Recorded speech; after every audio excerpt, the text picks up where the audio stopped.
So does that mean this should be called whole music? Because if that is the synonym they're using throughout. Yeah, well... I don't think it would have sold as many copies. If Hold it as had many been called copies. Hold as many copies.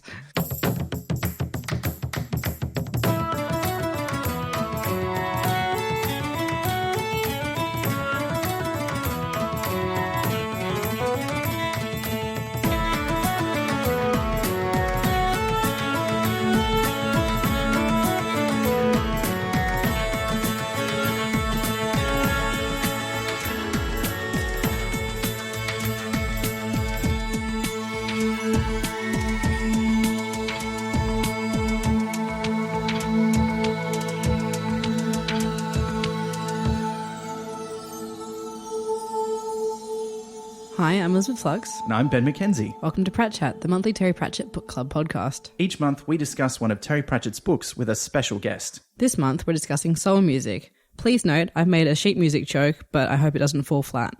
And our guest is illustrator and author Fury. Welcome, Fury. Hi, thanks for having me. It's a delight to have you here. Now, we always like to ask our guests how they got into Pratchett. Can you tell us your story? I actually can't remember. It was probably my brother. I followed him around and did all of the things that he liked in my early years. But Pratchett's definitely one of the ones that stuck. It's probably one of the ones that I feel strongly about because my brother was really the music person. This book anyway, sorry, soul music. But I can tell you so I went and saw him speak when I was probably like 12. He came to New Zealand. New Zealanders famously, I don't know if you know this story, you probably do, famously, he really liked New Zealanders because he heard about one of them breaking into a bookstore, stealing all of the cash in the registry and one of each of his books on the shelf. And I've not heard that story. That's great. He loved it. He was all about it. So, so he was very pleased with that story. But he came and spoke at the Auckland Town Hall, wherever it was. And I remember being very excited and going along and hearing him describe, so journalism back in the day when he first started, journalism was more like an apprenticeship, and he got offered sort of a junior role and he was still in school. And so he was sort of umming and ahhing about it, but he eventually decided to become a journalist. And he was on his way. His first assignment was going to cover a guy who had fallen down a well. And he was on his way there and he's like, well, this is a lot more interesting than geography. Was it Timmy? Pardon? Was it Timmy? I genuinely don't know. But, so he arrived and they pulled the guy up out of the well. And the way he described it was, this guy was dead. I mean, this guy was seriously dead. You couldn't be more dead without professional training. And I remember thinking, oh, that's just how he thinks. That's just his brain. Like all of his books is just how he processes the world. And so that was sort of my introduction. That's sort of where my Pratchettian roots came from. But I don't know what started me on him. Just sort of what I remember of that time. That's cool. I mean, my brother got into Discworld, I think, through me, which was a bit of a coup because he was not a reader. He never read anything, but he does read Terry Pratchett. So I think the sibling route is a good one. Well, if you're a younger sibling, certainly. Yeah, that helps. I'm assuming yours is older. No, my brother's younger than me. Oh, interesting. Yeah, so he got into it through me. So right, which is about the only thing that he got into for me. Everything else was like, oh, you like it, I'm doing something else, that's fine. Can you imagine if you'd done like a journalism-worthy thing in your life, sad or happy, and the person who was sent to report on it was Terry Pratchett? Well, you didn't know who he was at the time. But like, just the tone that I assume he would have taken. I mean, maybe. I mean, for your first piece, I don't imagine he was the person that he would then become. But very true. I imagine certainly towards the later end of his career and the pieces that he would have written. Oh dear. We should dig some up. Yeah, I would love to read that. Yeah. I don't know how much of that early writing is available. You can certainly read some of his early children's stories. But yeah, I wonder if any of his early... We'll have to find that out. That would be quite interesting. Surely there's like a microfiche there will be log somewhere. Yeah. One would imagine. Yeah. A nanocarp. A nano carp. Sorry, microfiche. Okay, all right. I'll pay that. That's good. I'm a little bit unwell, so I'm not sure if my jokes are up to standard or if they're better, in fact. Well, I mean, that just went right over my head, but I appreciated it once it was explained. So. Actually, it'd go under your feet because it's a fish. Fish. Yeah, I great. think the puns are only enhanced by the phlegm. Oh. Yeah. Good. Okay. Well, look. Perhaps we should get on to discussing the book. All right. How do we feel before we get into it, though? How much do we feel like we're music fans or musicophiles? Are we cool people? I'm definitely not cool. No, me either. Liz? I missed, like, as in, I was like, there's jokes here that I'm not understanding, but I know they're jokes because of zeitgeist and just, pop culture seeping into things. But Yeah. I mean, I feel like I'm pretty cool. I was forced to do piano lessons for most of my life. So, That's how you define cool? excuse me. You could be the next Ben Folds. I could be the next librarian. Oh, yeah, true. Actually, there is one quick story I should tell before we get into it about the possible origins of the book. When we were at the Discworld convention recently, one of the attendees wanted to tell me a story because he's never been able to figure out if it was true or not. Yeah. He got told that a bunch of people tricked Terry Pratchett into going out for a dinner and a drink with them by getting him to sign, because he would sign anything famously. Yeah. That's why we used to call him fan circles, someone who signed way too many things Pratchetting. But they got him to sign a document that said, I promise I will go out with you for dinner. Because he said that he was interested, but they couldn't nail him down to when he was available. So he signed this thing, they made him go. And this was in Melbourne. Absolute genius. Yeah. What a great way to have a nice time with someone. I know. It's contractually obliged. Yeah, it made you legally obliged to come with us. But then they took him to the old Valhalla Cinema, which is now the Westgard Cinema, which is one of those cinemas that it's like a cult cinema. And they used to do like 24-hour sci-fi marathons and audience interactive screenings of things like Rocky Horror and the Blues Brothers. And suppose they took him to an audience interactive screening of the Blues Brothers, and he'd never been to one before. And it gave him the idea to do soul music. Amazing. This was the story. Now, I don't know if it's true. This guy was trying... He's telling me that he'd lost track of the guy who told him the story, so he's never been able to go back and talk to him and check if it's true. So if any listeners out there know this story, anyone from the old school Terry Pratchett fan days, maybe if you were at the convention, maybe you know who this guy was talking about, we would love to hear from you to find out if we can corroborate that story. We're putting it out there to find out if it's possibly true. It's also, because it does also sound like the sort of thing where people would assume that was the case, whether or not it was true. Yeah. And it would have been one of Terry's fairly early signing tours, because I don't think he started traveling around signing books until the early 90s, and this book is from around that time. So, Or it could be one of those things that people vaguely remember happening, but maybe it didn't happen, because truth is whether you believe in it or not. Very Pratchettian. Well, interesting question. Where would you, if you had a signed contract from Terry Pratchett that he would hang out with you one time, where would you have taken him? Ooh. I don't think to a cinema necessarily, unless things were really awkward. Yeah, not my impulse either. Yeah, because you wouldn't get to talk very much. I mean, it's cool, but maybe archery. If that was a vibe that seemed to be good, because you can talk, but you also get to do an activity if the talking is awkward. Yeah. So that's not why I do archery, but that's just a good option. Place to take him. Yeah, and you get to shoot things. Yeah, I'm sure he would have appreciated that. I think. Yeah, I get the impression he would have done some archery. I mean, this is a man who had his own sword forged out of meteorite iron. He's onto the old school stuff. I think he would have dug some archery.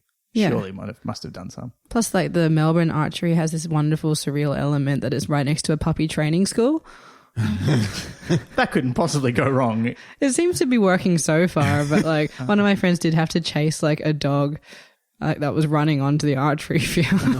No. That's not what you want. It's not ideal, but I mean, they survived, so it was a good Saturday. Okay, phew. Again, very Pratchettian. Yeah, so I feel like that would have been my choice. Okay. I don't know where I would take. I probably would have. I think I did invite him to see a play that I was putting on, because in a genius stroke of marketing, when I was doing Mort, I tried to make sure it was on just after I knew he was coming out for a signing tour, and I flyed all of his cues. So we sold it out, even though it wasn't necessarily the greatest production of Mort ever made. It was pretty good though. Very bright. So yeah, I think that. I'm sure I invited him along, but he wouldn't have still been in the country, and probably he would hate it. Probably. You don't want to see a bunch of first and second year university students performing a play based on one of your beloved novels. Yeah. I would absolutely love to see that. if I'd written a beloved novel, that is something I would want to see. Well, that's true. I really hope Ridley Scott has seen that recent German high school production of Alien. I'm sorry, what? Have you seen it? You got to look it up. It's amazing. Like the costumes and everything are off the hook. Oh like, my gosh. Yeah, just Google it. It's good. Where we'll would put you a link take in the me? show notes. Well, my first impulse was like, there's this great little bar that you in the town in Melbourne Central, where it's like you almost like you walk into a car park and the door is completely unnamed, and so you just have to know where it is, and you open it up and it's like a 1930s prohibition style bar, which I think he would have really appreciated, like leading him down this alleyway and him being convinced that I was about to murder him and then open him up into this sort of magical world. I think that that's the sort of thing that would have given him a kick. But if it was like, so I used to go to the World Championship jousts every year, which are held in Taupo in New Zealand. It's okay, Ben. We can go. It's all right. That took Ben by surprise. It was the tea, I swear. It was the bad tea. And so if it was like Pie in the Sky, then I'd probably have taken him to one of them because I think he would have fucking loved it. Yeah, I want to go to that. That sounds amazing. Yeah, we used to get a crew every year and go down. I haven't been, since. Is it always in Taupo?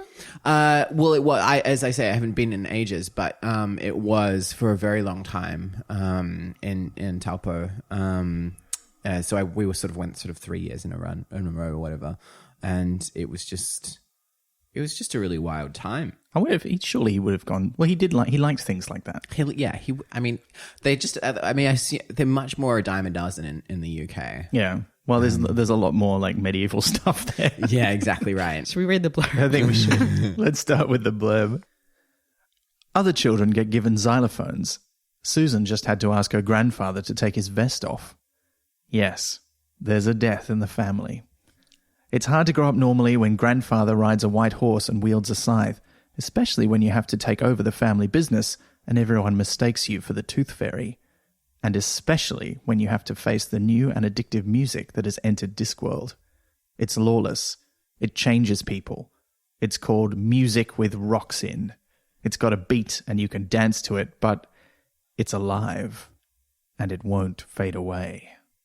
Oh, it's good. It's a good blurb. It is an excellent blurb. It is. Although, straight off the bat, I've got to say, I don't know if I noticed this when I was reading this originally, but I should have, is that we've got this weird supernatural person with a granddaughter named Susan. This is a Doctor Who reference, 100%. Oh. Surely, because the Doctor's granddaughter is named Susan as well. And she's also a bit otherworldly, Susan, and a bit interesting in how she interacts with her school and doesn't quite fit in, which also is very much like Susan from Doctor Who. So I suspect Pratchett was a big Doctor Who fan. Well, apparently there's a whole bunch of Doctor Who Easter eggs in Good Omens. So yes, the TV series. So, but yes, this is where it begins. Well, it's where the blurb begins. The story doesn't begin. It's where it begins when you pick it up in the bookshop. Yeah, and this is one of those rare things, a Discworld book that really feels like it's a sequel to a previous story, because a large part of it is about the aftermath of what happens in Mort. I mean, that's where Susan comes from. Obviously, that's her origin story, but also the consequences of death turning the lifetimers upside down. But there's a book that it starts in a previously on, which is unusual. Yeah, that is really, it is unusual. I mean, we've had this in Lords and Ladies. We didn't really get it in, it's just done through the text in Men at Arms, and most of the other books where some of the backstory is relevant. But in this one, we do get a little bit of the history section at the start. Gives us the bones of the story. Yeah. Of course it does. And where we start then really is with a death, as so many Pratchett books begin. But this time it's an off-screen death, pretty much. Well, sort of. I mean, the scene is described, but it doesn't tell you specifically who has died.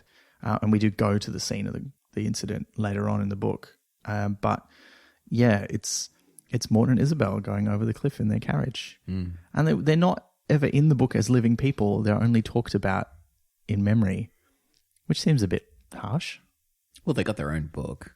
They did. Yeah. Mort got his own book. Isabel just got to be in it. True. Yeah. Yeah. Like her name's not on the cover. Which is kind of like her life, I think. Oh, yeah. Rough. Yeah. We talked about this. We did an episode. It was one of our very first episodes talking about Mort, and we had pretty clear feelings about the romance and the relationship in that book. How do we feel about how it's all ended?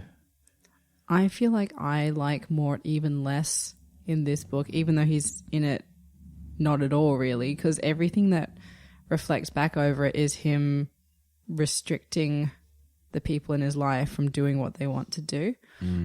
And I don't feel like if that's what, if there's been a conversation, sure, but it seems like it's not Mort and Isabel, the unit, making decisions. It's Mort putting his foot down, which is blatantly said, and assumedly Isabel going along with it, which has deprived Susan of time with her grandfather and deprived Death of time with his family.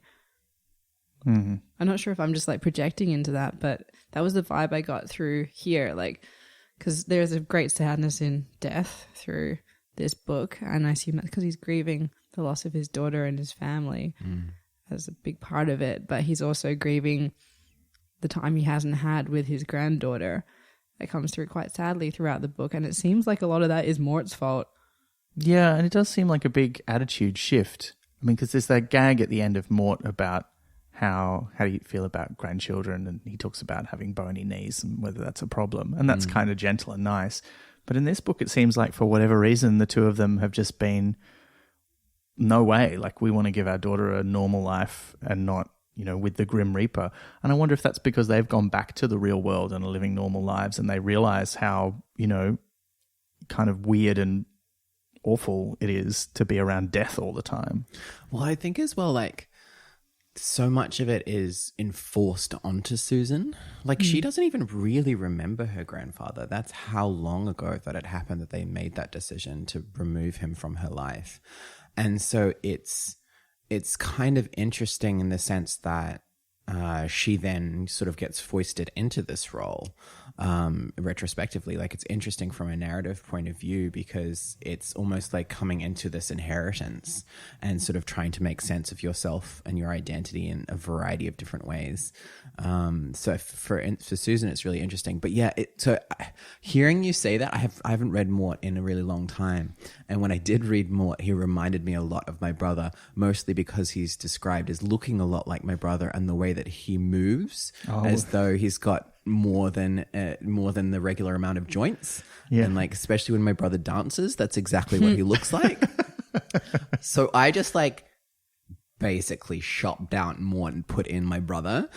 So my feelings towards him are not probably accurate. So it's interesting for me to hear that interpretation. I enjoy more the goober. Like, I'm not to call your brother a goober. I'm sorry. That's an affectionate term. I think it's okay. It's an affectionate term. No one ever says that in anger. Probably one that I would apply to my brother as well. So okay, so who else's relatives can I insult? But as in, like, I found that part of Mort very charming. And so I think on my second read for the podcast, when that side of him came through, that was a bit darker. It was harder for me to accept that. And I just feel like that part of him was cemented for me in this book, because you don't have the charming Mort at all. He's not you there to defend himself either. Yeah, but his echoes, his impacts basically are not good things. Yeah. And I feel like that says something. Yeah, yeah. Yeah, and Susan as well is not really mourning their death so much as trying to figure out, her relationship to her grandfather the whole time. And that's quite a powerful thing. Like, she kind of knew where she stood with her parents. And she's more upset about Impy Holly's death than she is about like the concept of her parents dying. I mean, albeit like when she gets confronted by that, it's right at the end. And so she's sort of done a lot of processing. But she seems to have very uncomplicated feelings towards the death of her parents, in my opinion. Yeah, she just sort of accepts it and moves on. She doesn't seem very sad. Although, I mean, there is a bit later in the book where she cries a lot, and I wonder if that's where sort of that emotional weight of that has caught up with her. Yeah. But she spends a lot of the book basically being death. Yeah. Yeah. Because it is kind of, well, to me, it's a book about the different ways you cope with grief. And hers could be, and I do not believe in the 5 stages. That's been very much debunked. But hers could be viewed as a kind of a denial, or an acceptance because in the back of her mind, death has been a constant companion because of her grandfather. So she doesn't see the point in getting sad about it because it is an inevitability. So it might not be an indication of her relationship with her parents. It might be an indication of her relationship with death, the concept in general. But also like becoming death and the emotional shifts that she would have to physiologically, as much as you can say, of this world, the way that will be shaping her attachment to the world and to her emotions and her understanding of time and space and whatever. Yeah.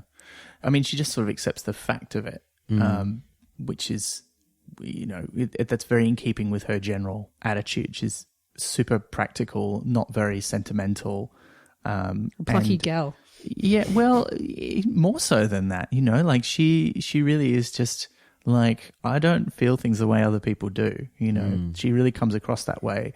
And she just like looks at a lot of the stuff that we take for granted as, quote unquote, normal human business and just goes, that's very silly. And you're like, fair enough.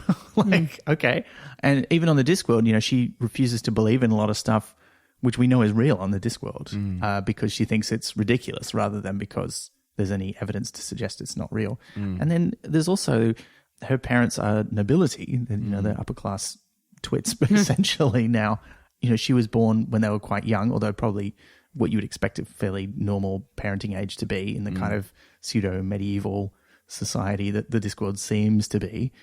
But also young and old considering the fact that the time has stopped for Isabel. That's true. So I don't think it ever said specifically how long she's been 17, but for a very long time. Yeah. Or 16 or however old she is.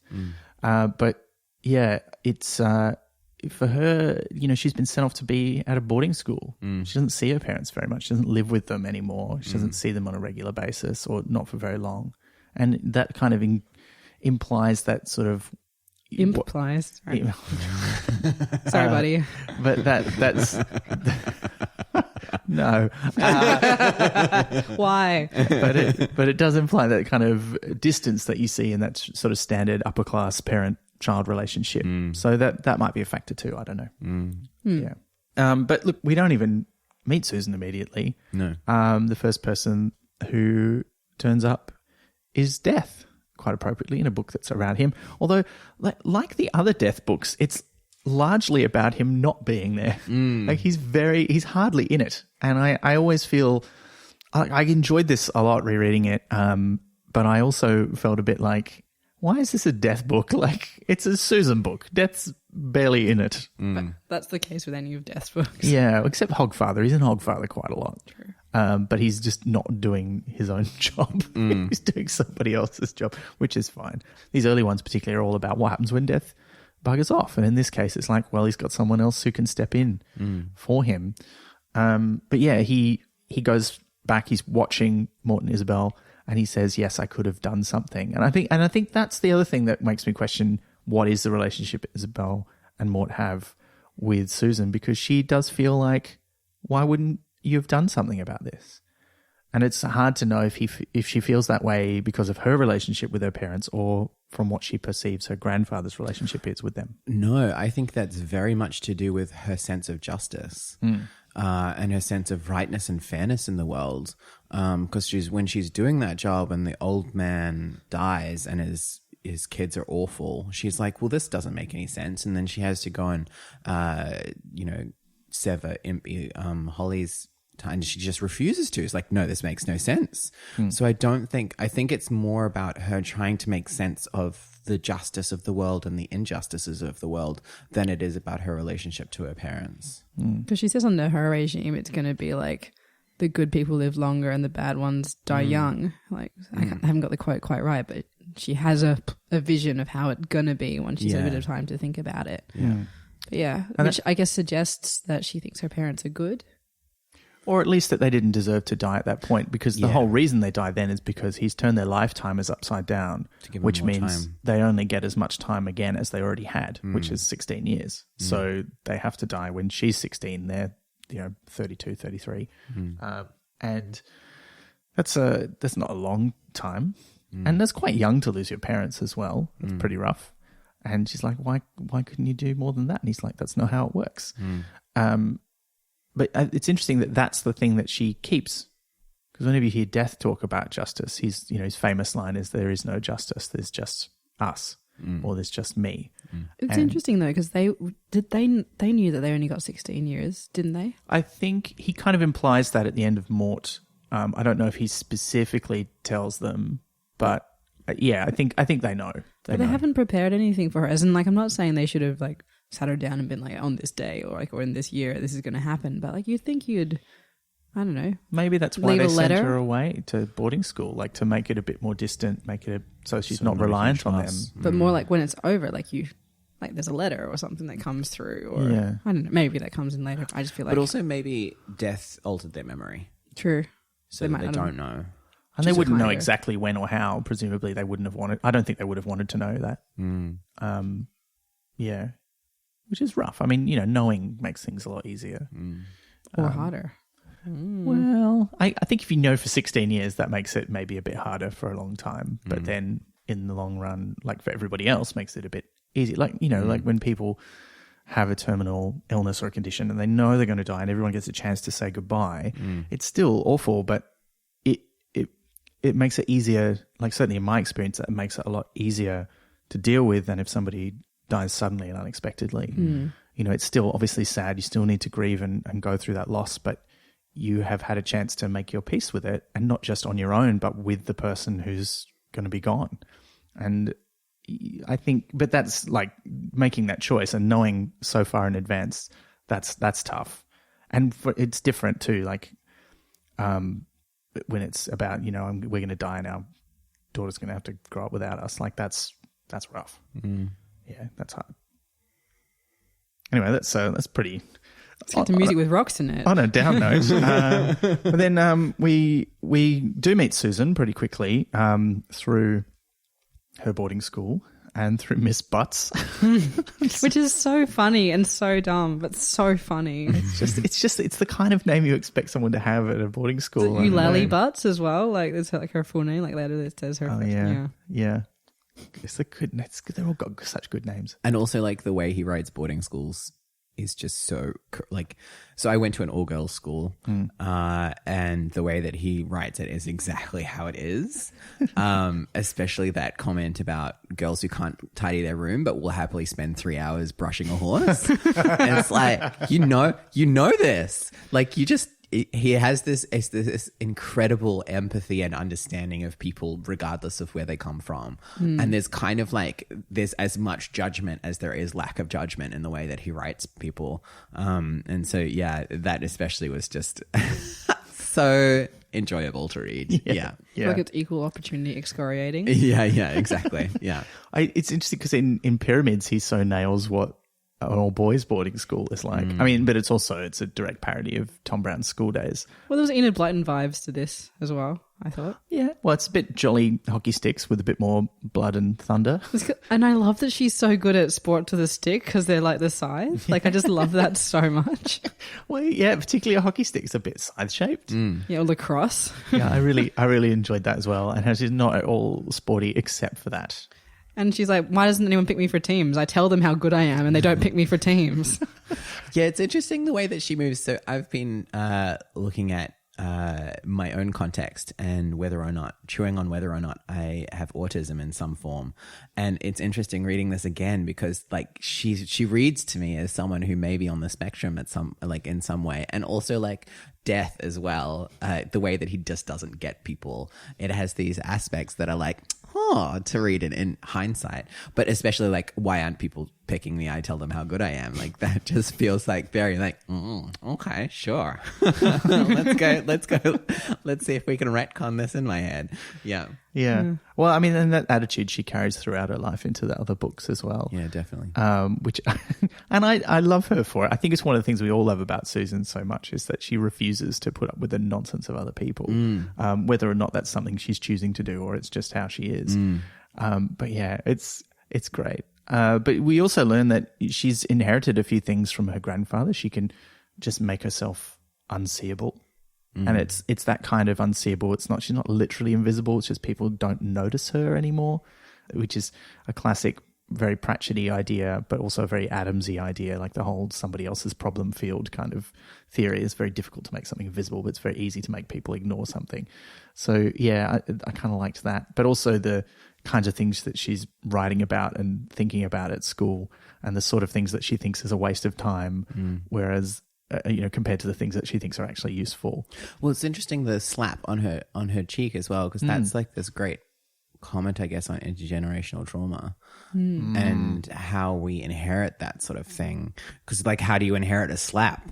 Well, I mean, you can, and you do. And that's only something that I think science is catching up to and recognizing, because it was well after that there was sort of research into Holocaust people who are the descendants of Holocaust survivors, and the intergenerational trauma that they actually carry with them physically in their genes.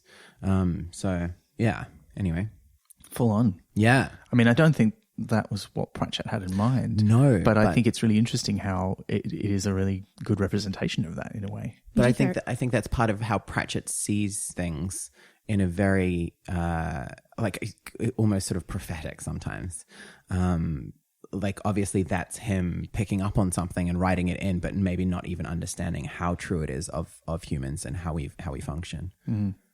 And it's kind of like her holding on to Mort's hang-ups about death as well, in a way. So yeah. Let's talk about Imp.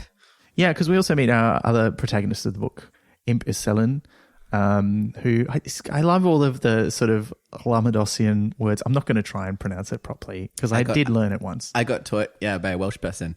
It's like you got to let the air come in through each side of your tongue. Yeah, Lamados. I did when I was in university. I was studying King Arthur. I learned how to pronounce Welsh because a lot of the primary or as close to primary texts as you can get about King Arthur are in Welsh. Right. So you have to know how to pronounce all the words, and it was great. And I went to Wales once, and all of the signs are in Welsh and English. It was really cool. But yeah, I've forgotten half of what I learned about it. I kind of vaguely remember it, but I loved all of the words. I think he's very clearly, and this is a question I think that we got, but I think it's very clear that Lamados is meant to be Wales, or as and close to Wales. It's funny because Wales is traditionally a very musical place, and so that works out. And where druids come from, it's very Celtic. He's not a druid. He's a musician. Yeah, he's not a druid, no. But there are a lot of druids there. No, he's a bard, which is also a very Celtic tradition. True. Yeah. Yeah. I love that. And uniquely Welsh as well. He has a... Look, we should mention too, I have listened... I've got the soundtrack to the animated version of this, which is great. And yeah, he definitely has a Welsh accent. Yeah. He's great. I kind of liked him a lot, but then he sort of loses all his character. That's because he dies. Because he's basically dead, yeah. Because he's just the music. Yeah. Which is real. It's real rough for him. Does he even lose the double L's? Because I tried to look back over that bit because he doesn't talk very much after his timer runs out. And I was like, did his accent go as well? I think it kind of... Because I certainly remember noticing it when it comes back late in the book, like when he is talking about home and his own music. Not that I know of. I was listening to the audiobook. I didn't do the reading of the actual book. I don't know. Didn't think about it at the time. Yeah. Was it a Welsh accent they gave him? They did, yeah. Yeah, nice. Absolutely, they did. Nice. Yeah, it's just like as soon as his time runs out, that's when he changes his name, and that's when he ceases to really have a personality as well. And I was like, oh, why is he boring now? I'm like, wait, because he's dead. Yeah, he's literally a music zombie now. Yep, a music zombie. Yeah. But he's got very... I mean, we're all creative folks. We can really kind of appreciate Imp's dream. He wants to go to the big city and make it big rather than stick around with all the old-fashioned fuddy-duddies in his home who make beautiful music, but nobody ever listens to it or nice thinks it's special. Circles. Yeah. There was no megalith joke in this one. I was disappointed, but that's okay. But yeah, so he's going to go off and make his fortune in Ankh-Morpork, and he comes to the big city, and he's thwarted by the Musicians Guild, which is like an interesting... I had a lot of feelings about this. I've been a member of the Actors Guild for 12 years now. It's a long time, and in all that time, I'm very happy to support it because it is an industry, and music is another one where people have very much been taken advantage of, where people are exploited for their love of what they want to do and not paid adequately.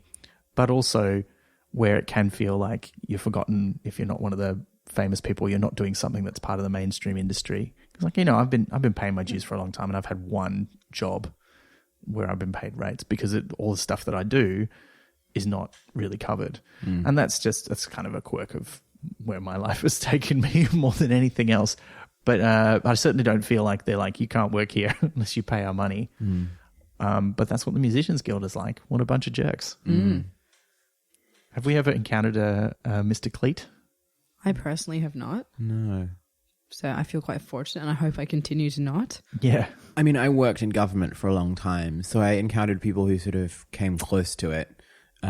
People who sort of were quite happy with the way things were and would sort of adamantly uphold them even though they made no sense, and changing them would be of benefit to literally everyone. So yeah, occasionally, but no one as quite as distinct as sort of Mr. Cleet. But also I think that he's a great commentary on, you know, just sort of classism in general, and how, I mean, Pratchett talked about that. It has had it on his mind at several points. You can see when he was talking, I think it was in one of the Vimes books, about the boots. About the boots. Yeah. So he thinks about this stuff, about the way in which structures keep people out and keep people away from doing the things that they want, just because that's the way that they're sort of set up. Yes, but not personally so much.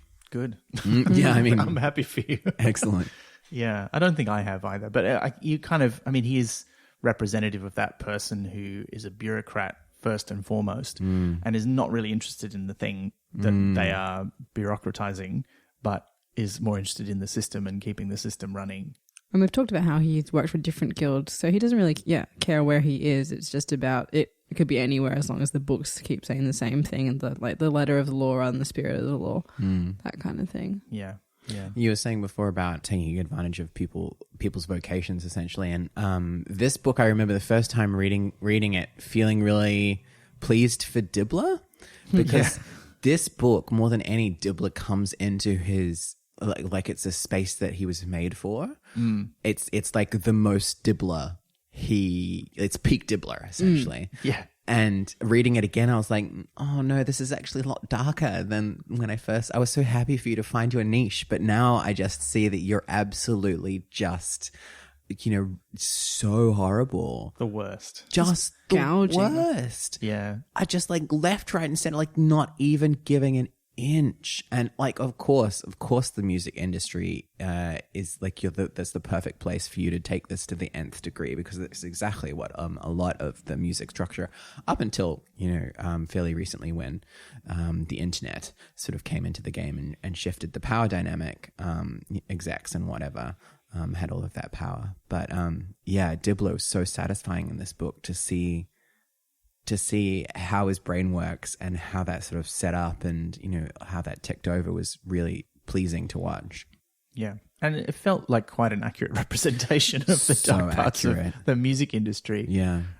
Whereas, you know, to compare it with something like Moving Pictures, where he becomes a movie producer, yes, he's also doing it there, but it's such a collaborative medium that he can't quite take total control. I mean, he interferes a lot, and it's just like all the stories you hear about every film where there's been, you know, interference from the studio, but it's still, at the end of the day, you need 100 people to make that film, whereas when it's a band, it's like you're really just organizing the money, aren't you, which gives you a lot of freedom to take as much of it as you can. Yeah, so it felt uncomfortably real. Yeah. And they didn't have a gas boat on their side.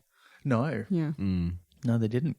But when waiting to see if he can join the Musicians Guild, this is where Imp meets his future bandmates. And I love them so much. I'm so sad that we don't see more of them in the other books. But Glod and what's his Lias? Yeah, it's his original name. They're so great. It's a classic dwarf troll pairing. Yeah. It's kind of like got Lord of the Rings vibes as well. And I like that they specifically say, like, they set out how if they were all in their natural environments, there'd be enemies, specifically Imp and Lias, because You're like, oh, if I have to go home, I have to be a druid. And then Lila's like, if I have to go home, I have to go bash some druids. Yeah, that's right. Yeah, we don't take kindly to people who drag rocks halfway across the country and turn them into calendars. Yeah, fair enough. But they don't, because they're all musicians. And so they are the same for those purposes. And then they're like getting along, and then someone's harp gets squished. Oh, yeah, that's so sad. Yeah. Made me real sad. Oh. And it's the way they describe it is such a beautiful, like you don't get that much of it, like you don't see it that much, but just the way he describes the harp really just made me go, oh. And when they go off to have that first meal together, I'm like, oh, they're nice friends. I just read a book of them being friends with each other, which I know would be pretty boring, but like I kind of liked it. Yeah, I love that Glod is a callback to a footnote in, I think it's Sorcery, where he talks about how there's that curse. And there was effectively a typo in the curse. So instead of everything you touch turning to gold, it turns to Glod. And so there's all these dwarfs named Glod. And he's Glod Glodson. So he's descended from one of them. I thought that was great. And I don't know that I caught that when I was first reading it. But I love the other dwarfs' names that you hear. Like his old band was Snorri's cousin and his Brass Idiots. You're like, that's such an old school name. I love it. But it's it's real cute. Glod, I think, he's fucking steal a term from Will Kostakis is possibly my MVP of the book, apart from Susan. Every time he talks, he's just gold. Also, there's just and he's the first blowjob joke of the book. And then the next one happens within like a few pages. There's like a bunch of them. It's quite rude. But yeah. What's the blowjob? So he's like, he can blow anything is the thing that he says. And this is when they meet, because he's like a trumpet player. And then Imp's trying to be polite. He's like, oh, I get that must make you very popular. In musician circles, I'm sure that's what he meant. And then there's that other one where they're talking about the sports mistress always sort of saying, get some ball, like you soft whatever. And then the other one's like, and then he talks about, the troll talks about how they used to have a sport where they kick a person's head and then like, get some head like this. Maybe we won't say that. So. No, it reminds me of a story from when I was in primary school. And I just seen Spaceballs, and there's a bit in it where John Candy's character, who's like the Chewbacca piss take, says, "Give me some paw." And I was at school, and we were all doing stuff like that, and I was like miming like as a joke, like let's like clonk our heads together as like a high five situation. And I said, "Give me some head," and I was like 10 or younger. I didn't know what it meant. But apparently my friends had some inkling because they thought it was hilarious and awful, and they did not explain it to me. I was very innocent as a child. And that was also pointed out in the comments that I was like, is it just me that's reading into this? But there's like a lot of them. Like I was like 50 pages in, and there's a lot of it. Yeah, well, sex, drugs, and music with rocks in. True. You got to have the Trinity. 1 out of 3. Yeah, yeah, because they're all about not. Well, I mean, I guess Glod can blow anything, but yeah, there's no sex in it. Yeah. Even Susan and Imp's sort of connection it sort of feels vaguely romantic or like like obsessive in sort of like a weird way. She's got a crush on him by the end of the book, but and you know what? The way we had a few comments about it, which we'll get to when we talk about the questions, and I was sort of waiting for it to happen, and it happens really late in the book. Yeah. Like she seems much more interested in his situation than in him for most of the book, but then kind of from repeatedly meeting him, and he infuriates her so much that she's like, who is this guy? And then she's like, he's kind of cute, and it like gets a bit of crush going on, but only towards the end of the book. But even then, I think you could read into it that it's not necessarily that. What I really love about it is the fact that it doesn't happen, that they don't get together. And you just, in popular culture, when someone has a crush on someone else, it's always they get together. And there's something so refreshing and nice in the fact that she kind of has something for him, and then it just doesn't happen. Yeah. And I feel like the attraction is only there when he's quote unquote alive.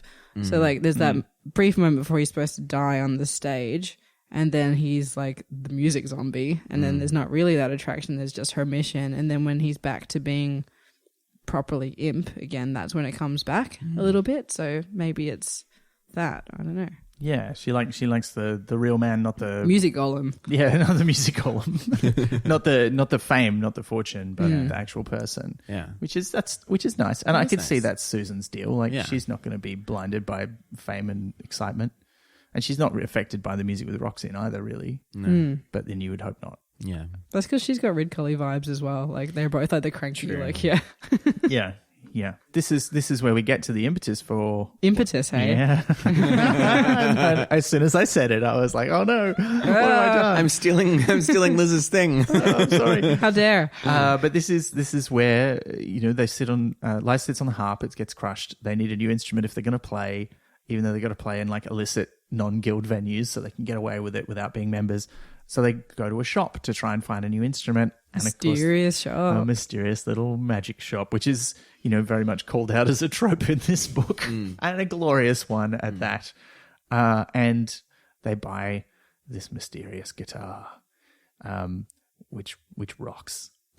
And it's and then they play their gig in the drum.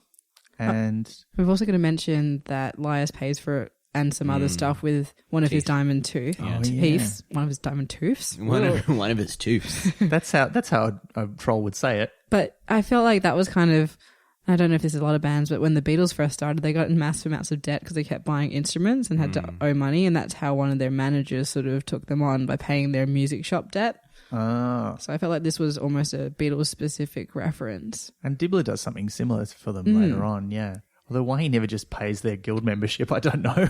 Like that would have solved a lot of their problems. Maybe he would have. It's unlike Dibbler. He won't let any money go if he doesn't have to. That's very true. Now we have skipped a bit that's important before we get to the gig at the drum, because by this stage of the book, a certain small skeletal creature has turned up, trying to recruit Susan to the cause, because Death has, in his melancholy, just buggered off. I mean, again, it's like Reaper Man. Death is missing, presumed gone, except he hasn't been sacked this time. He's actually shirking his duty. He's trying to forget. On purpose. Yeah, and he's searching for ways to forget, which is hard for him because he remembers everything. He's kind of like Brother in Small Gods, where it's sort of like, forget this ever happened. And Brother's like, how? What is this sorcery that you expect me to do? But Death also remembers the future in a weird sort of way. So he's like, I don't want to feel like this. He's feeling feelings and he doesn't like it. And he wants to forget, so he's trying to deal with it that way. So he's wandered off. He seeks enlightenment from like a monk up on a mountain who tells him like, maybe you could drink from this river or join the Klatchian Foreign Legion or get drunk. Like those are the classic ways to forget your troubles. And so he goes to the river, doesn't do anything for him. So he goes to, and also no one knows where it is because everyone's forgotten. And he goes to the Klatchian Foreign Legion. And meanwhile, Susan has been approached by this little rat, the death of rats. I have a question though, like Klatchian Foreign Legion, shouldn't it be the Quirmian Foreign Legion? I was thinking the same thing, but I think they've established that Quirm is right next door. Yeah. And, I mean, but the thing Quirm is France, yeah. Yeah, but Quirm is basically France, yeah. And also the French Foreign Legion, the whole foreign part means that they're not in France, they're elsewhere, usually in Africa somewhere. But Klatchian sounds better. But yeah, I guess Klatchian Foreign I think he just wanted to write sand. He wanted to just evoke lots of images of sand and sand is horrible. And bury Death up into his neck in sand. Because it's time and it's a metaphor and all of those things. Because he's metaphorically buried in sand, but now he's literally buried in sand, which means you can't escape from your problems no matter how far you run. That's true. I mean, it's also just a very funny visual when you imagine it. Like, the Grim Reaper buried in the sand going, oh, I guess this is awful. Give me another day. Give me another day or so. Let's see if this works. I can still remember things. Yeah. And how they're all really forgetful. Like they haven't just forgotten their pasts or put them behind them. They actually just all have like really bad memories. Yeah. And they call them Bone Idol, which is great. Yeah. It's a great pun. There were some good puns in this book, Liz. Yes, I enjoyed them and I had to stop writing them down because there were too many. But yeah, Susan gets recruited and she gets, the death of rats, but the Grim Squeaker, which is such a good name, has to approach her several times. Because initially she's like, this is nonsense. I can't be having with this. She's like Graham Chapman. It's like the character, too silly. We have to stop this sketch. It's too silly. And I kept like, every time she'd say something, I'm like I had a visual of him coming in with his army uniform. I'm like, no, stop this. It's too silly. Yes. Yeah. Now I'm going to think that every time she says anything. But I thought that was interesting because, she ignores the evidence of what she can see in front of her face, which seems like something that she would not do. But she also is very like anti, and I think Pratchett was very anti Alice in Wonderland. Like he really had a hate of that story. And this comes through here where she's like, what am I supposed to follow you down a rabbit hole? This is ridiculous. That's not what a sensible young lady would do. And you're like, yeah, well, you're probably right there, but don't you want to have an adventure? Because I want to read about it. So there's a fun sort of tension there. And then Binky shows up when we meet the horse grooming girls at the college, which is also where we meet her friends, who are also a troll and a dwarf.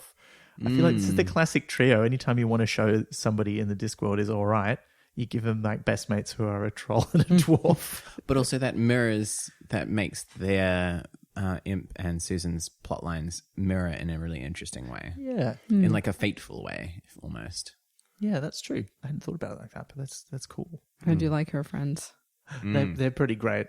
I love the descriptions of the different ways that they approach the standard kind of Jolly Hockey Sticks vibe of the college and how they each approach the sports. Yeah. I also just love the power dynamic of Susan coming up and owning the horse, and all of the horse girls being like fawning over it and then being kind of almost like narrow-eyed at Susan as like, oh, you've got to pay extra for this, you know?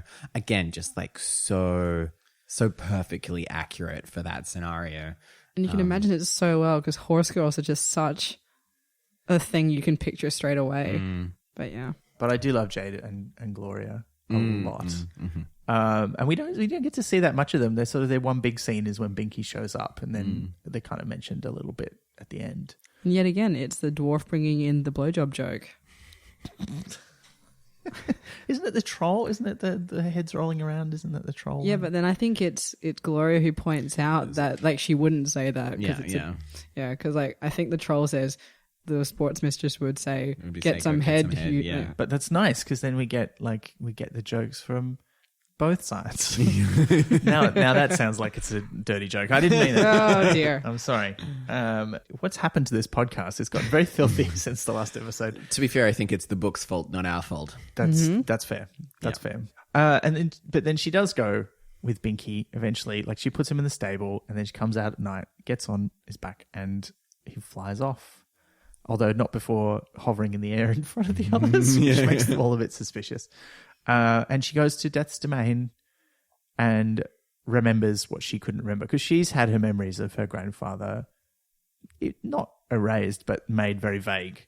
I was in two minds about that. I wasn't entirely sure whether that was something that was done to her deliberately or if that is just the vagaries of like very young memory. Like when you're 4, you have these. I mean, I could really identify with that. I remember, like, I have this very clear memory when I think about it, and I know this is partly because memories are constructed when you recall them, not when, they're not written into your brain like a computer, but of my grandfather putting me in a tree and bouncing me on the branch. But that kind of happened when I was much more than, 1 or 2 years old. So I clearly can't have a very clear memory of that, but I feel like I do.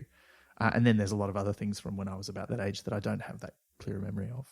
I think it's partly that, but also the whole thing about death and the thing that he shares with Susan where you can be forgotten because of your very nature. So it might be that your mind actively works to forget death.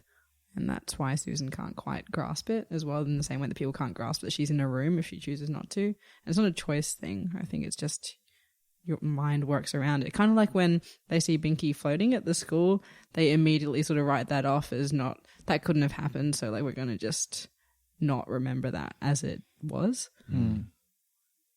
Yeah, and I like it because that kind of ties into Susan's "no, this is silly." It's almost like she is like mirroring or like trying to be like everyone else. It's like, no, other people would just sort of naturally let go of this and sort of say, oh, I must be seeing things. I'm going to actively do it and consciously like this happened and I'm going to ignore it, which is like a nice little, particular Susan trait. Yeah. I think the other thing that I liked about this, well, hang on, let me rephrase that. The other thing that I thought was interesting about this is you don't get a lot of her impression of what Death's Domain is like really as herself, because almost as soon as she arrives, she starts to take on the role, and therefore a lot of the sort of memories and understanding. Like she sees the place the way Death sees it, which is introduced in this book. We have never had this before, where the dimensions in the place are kind of arbitrary. But to humans who visit, it all seems like a normal-sized house with normal-sized land. But Death is like, this room is like 10 miles wide, and you go from the door to the tiny bit of carpet in the middle. How do you do that? And it's like, well, because I perceive it as not existing. And she sees it that way too, which I thought was really weird. And I was like, why? It was just interesting. Another way to show how alien Death is, which felt like a point in favor of separating Susan from that until she was older. Like growing up around that would be very hard to be a regular, like, well, not regular person, but, you know, like to have a normal perception of the world even.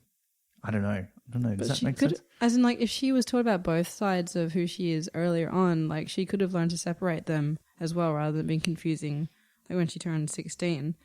Yeah. Yeah, I don't know. As in, I think that's a valid point, but she's almost like a mixed cultural person, and I'm probably putting that lens on it as a mixed cultural person. But she has this side of her, the Death side of her, and the normal human mortal side of her, and the Death side has been suppressed by her parents, which I don't think is fair, because I think she should have had the opportunity to see both, to grow up with both. And it seems that when she was there, she was happy and able to embrace it, and that didn't seem to mess up who she was. In fact, maybe she's a bit more standoffish now because she's been forced to be one thing. Yeah, and also she was quite, the parents weren't concerned because she was happy, because she did accept it, which I think is very important. They were forcing her away from the what she was being drawn to. Yeah. Maybe she could have coped with it and wasn't given the chance, but we can't know that. But yeah, I don't know. I think there's an extra dimension, and this is one of those things that fantasy and sci-fi stories do. They sort of throw this extra dimension into these things that maybe disrupts the kind of their metaphorical power. But there's an element where Morton and Isabel are afraid because they're like, we're just people. Like, I worked for Death. I was saved from being dead by him, but we're just human beings. But now we have a daughter. Is she going to be tainted by that? Is she going to be something different? So it's less that this is something that we are comfortable with. It's like something they are consciously rejecting and going, we just want to go back to being regular mortals. And now realizing, because of the weird way that, you know, the magic and the influence of Death works, that their daughter is going to have some of that inherently in them. And they're like, but we don't want that for ourselves. We want to leave that behind. And, you know, maybe that leads to some sort of, I mean, and this is all conjecture, but this is possibly another source of some estrangement between them, is that she's a reminder of what they have tried to deny, which is possibly why they've changed their attitude so significantly about involving Death in their lives. The thing that broke my heart into like a bunch of pieces, and I actually sort of was like, oh no, when I read it, was when Death had given child Susan a My Little Binky set, because he was trying to like embrace the mortal thing. Yeah. And I was like, oh my God, that's just so deeply cute and upsetting, because grandfather's trying hard to do the right thing. It's just, you know. Yeah. And also that's probably the closest that he got to actually understanding the thing that he was giving, like making the bed, only the sheets are rock hard, you know, a bunch of doors that don't open. Like, so he's clearly like worked incredibly hard to understand this thing and then like created it to give it to her. You can imagine him standing like in a toy store observing for like, I don't know, hours upon hours, being like, what do the children like? And it's like, oh, well, the ones around the age of my granddaughter like this, so I will go home and make that. But what horses do I know, Pinky? Well, Pinky's the best horse, so I'm not going to give you a My Little crappy horse from down the road. I absolutely want a My Little Binky. Listeners, if you know of any fan creations that are My Little Binkies, please send them through. I want to see one. I saw an amazing tattoo of My Little Binky at Null's Anxietis. It was really fantastic, and she designed it herself. She had a whole like leg of self-designed Pratchett tattoos. It was fantastic. That's super cool. I wish I'd seen that. If you're listening, please send us, if you're comfortable, send us a photo. I would love to, or maybe the original artwork. I would love to see that. That sounds amazing. But yeah, look, she also meets Albert at this stage, who is a bit like, here we go. He's off again. What are you doing? But he seems quite accepting of, someone's got to do it. It's going to be you. That makes sense. And she goes off on the rounds, which is where she meets the old man who's got lots of money and his relatives don't really like him. And And she doesn't meet a witch or a wizard, I don't think, from memory, which is traditional for people taking on the death role in these books. But well, she does not immediately, but she does hang out with Ridicule and go and have breakfast. Oh, true, yeah. But she doesn't. It's like meet one at their death. There's water for the hoss kind of thing. Yeah, like where they know that they're going to die, and yeah, classic business. But this guy, he's such a jerk, and it's good that she got like a massive jerk for her first one because like his kids don't like him, and he's left all the money to the cat. And you're like, oh no, maybe he's a nice guy. No, he's left money to the cat because he thought the cat was lazy and he wants it to be stressed out while his family tries to kill it. Like, you could not be more of a jerk. Yeah, it's an easy in to you've got to take somebody's life or at least help transition them as they die, and it's this guy. You're like, good, I'm glad. And the Grim Squeaker gives his cat a cake as well. Oh, Loves it. So rough. Yeah. But yeah, she's on there, and then her third appointment is Imp as they're playing on the stage of the drum, and it's not going well. It's going okay. They've People are reached an throwing impasse. axes and stuff. But the audience is really trolling them. Yes. But yeah, he's meant to die. Someone's about to throw an axe at him, and at the moment. And she does try to intervene. She's like, I've had enough of this. Like, I'm going to not do it. But then even before she can, like, the axe misses him anyway. And that's not what kills him. Like, his life ends and the music fills it up. And his life timer has this crackling energy inside it. And that's when the music with Roxanne is born. They start playing. No one's quite sure what's going on. Glod and Lias are both taken over by the music, and they just sort of play along without really knowing what's going on. Yeah, this is where it kicks off. And it's where we start to get this idea that this is another thing invading the Discworld from outside, which has happened, several times before, most notably in Moving Pictures and Reaper Man. And it's freaking people out.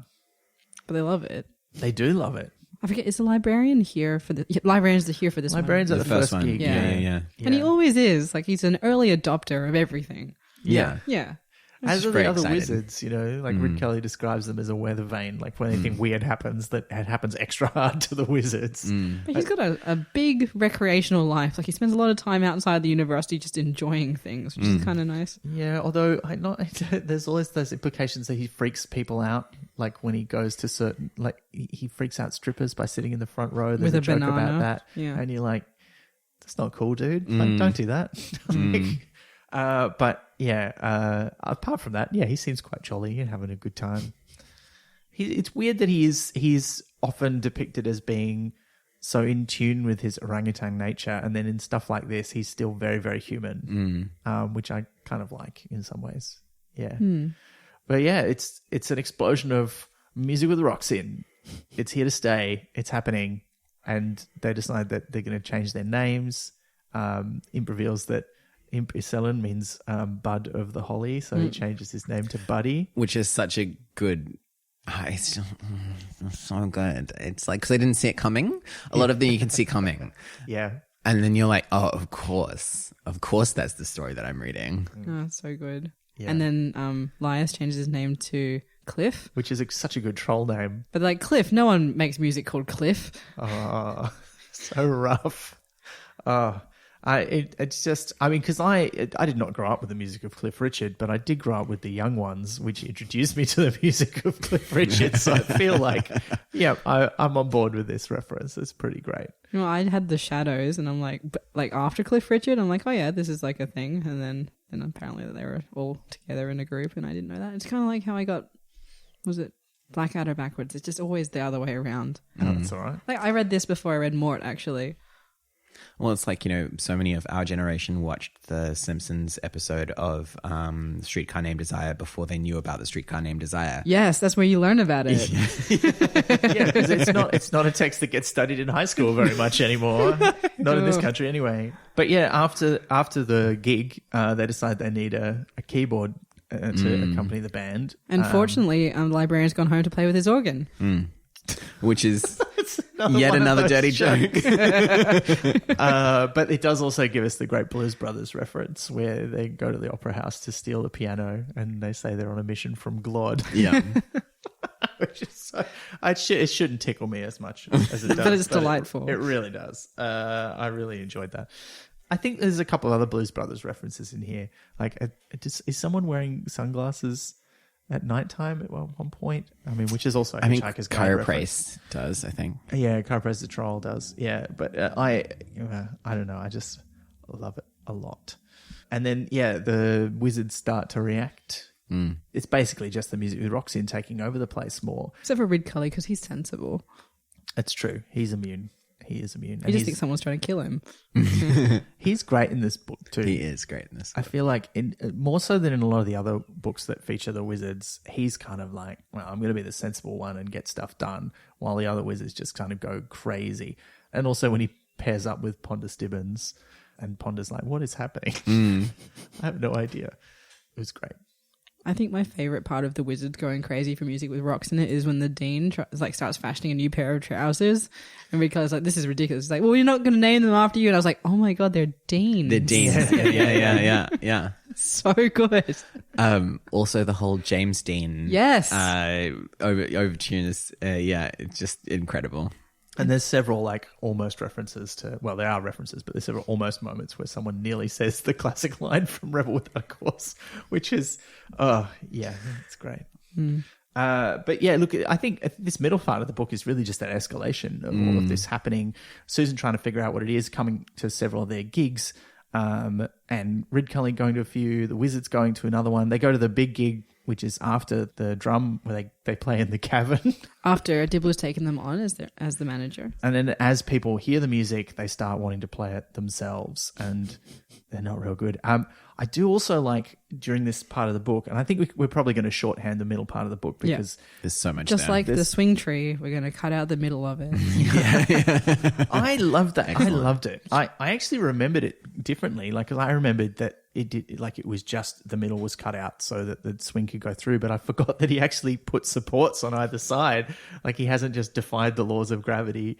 I mean, he has, but he's put logical. This sort of sop into them to say, oh no, I'm going to do it logically. Yeah. And the way that they keep mentioning it without actually telling you what it is until right near the end, I thought that was kind of cute. It's another heartbreaking thing, like the My Little Binky. Like, he makes grandfathers make swings for their granddaughters. So yeah.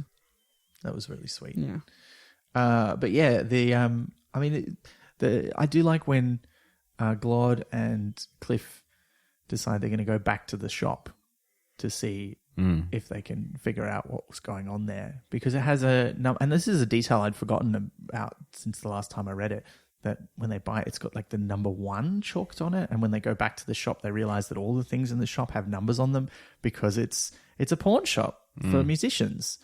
And they talk about that classic. That's a classic musician thing. Like, you run out of money, so you have to hock your instrument and, to pay the rent, and then find another job to get it back, so you can play music to make some more money. And you're like, yeah, it's like a real, it's an Ouroboros. Yeah, it's a horrendous reality of being an independent artist.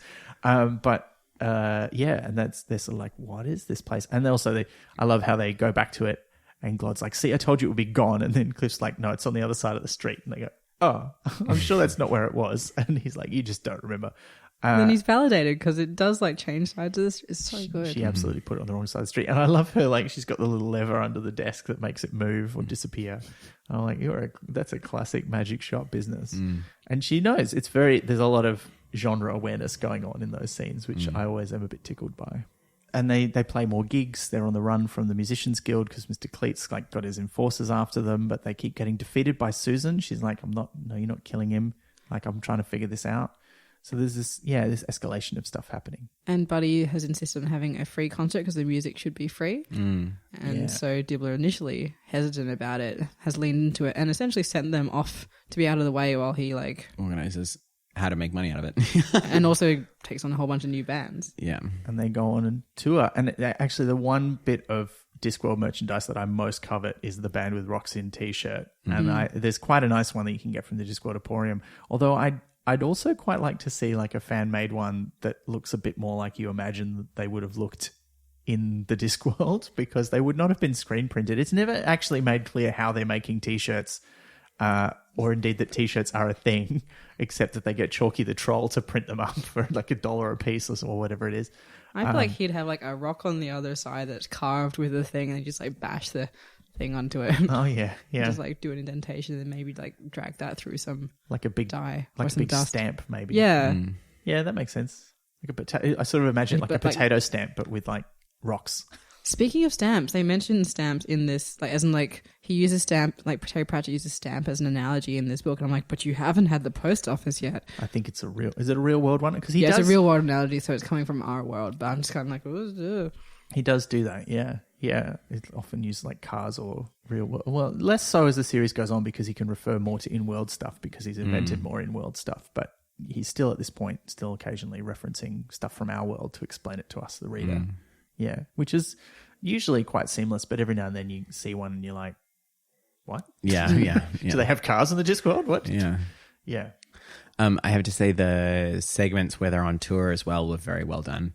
Had he toured by this point in time? Did he know what it was like? Because he'd done his first few signing tours, I think, by this stage. Right. That makes sense. Like his experiences feel across into his writing. Yeah, because it's just so accurate. People see touring as like this glamorous thing, and it's just the most dull thing going along. It's like, oh, they've got some beans now, and it's just so perfect how it's described, because I think that a lot of this is talking about like, I think the illusion of fame and the illusion of power and music and stuff, and as much as people talk about that and they know they're aware of it logically and consciously, they don't have this like emotional understanding that like the impetus is always to put people on pedestals, so they don't have this emotional understanding that they're just people, and this is not a glamorous lifestyle, and it can be quite overwhelming too.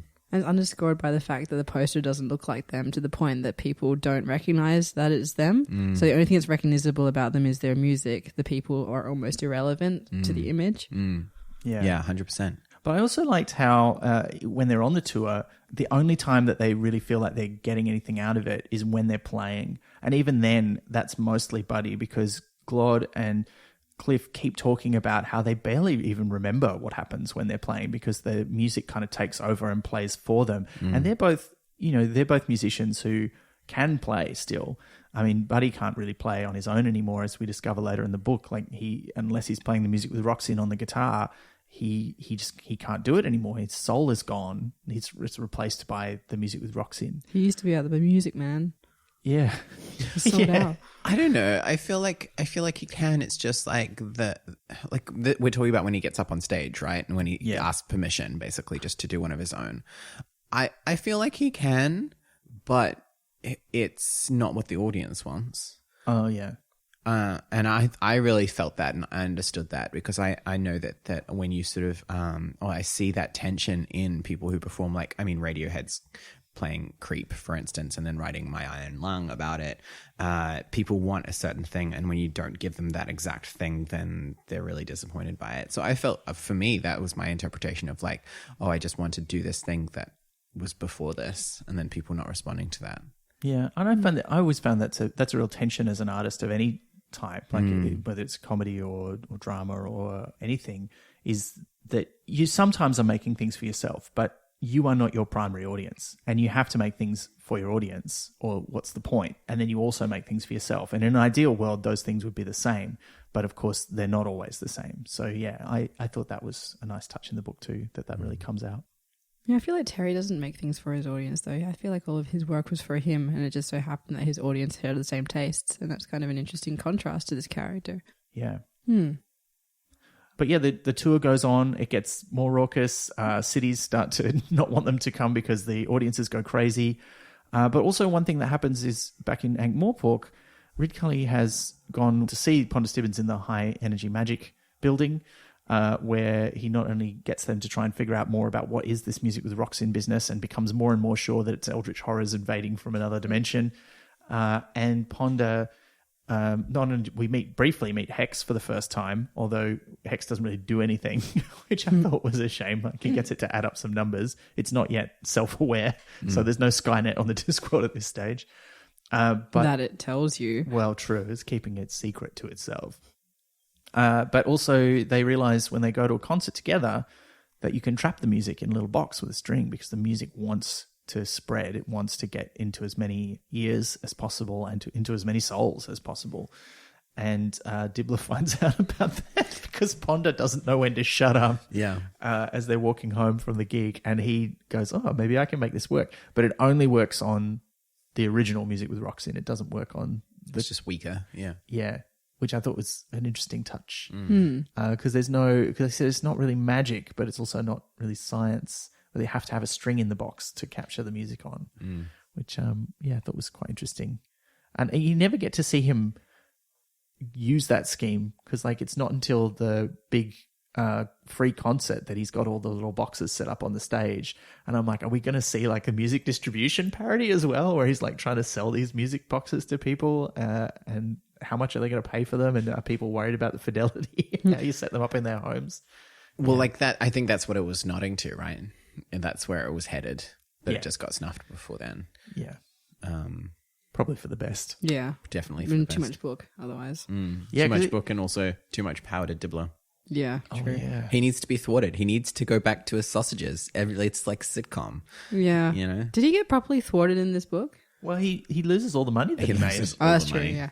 Well, we're not going to talk about other books because we want to keep them separate. But yeah, he gets consistently thwarted, which is kind of good. Yeah, he always ends up selling sausages again.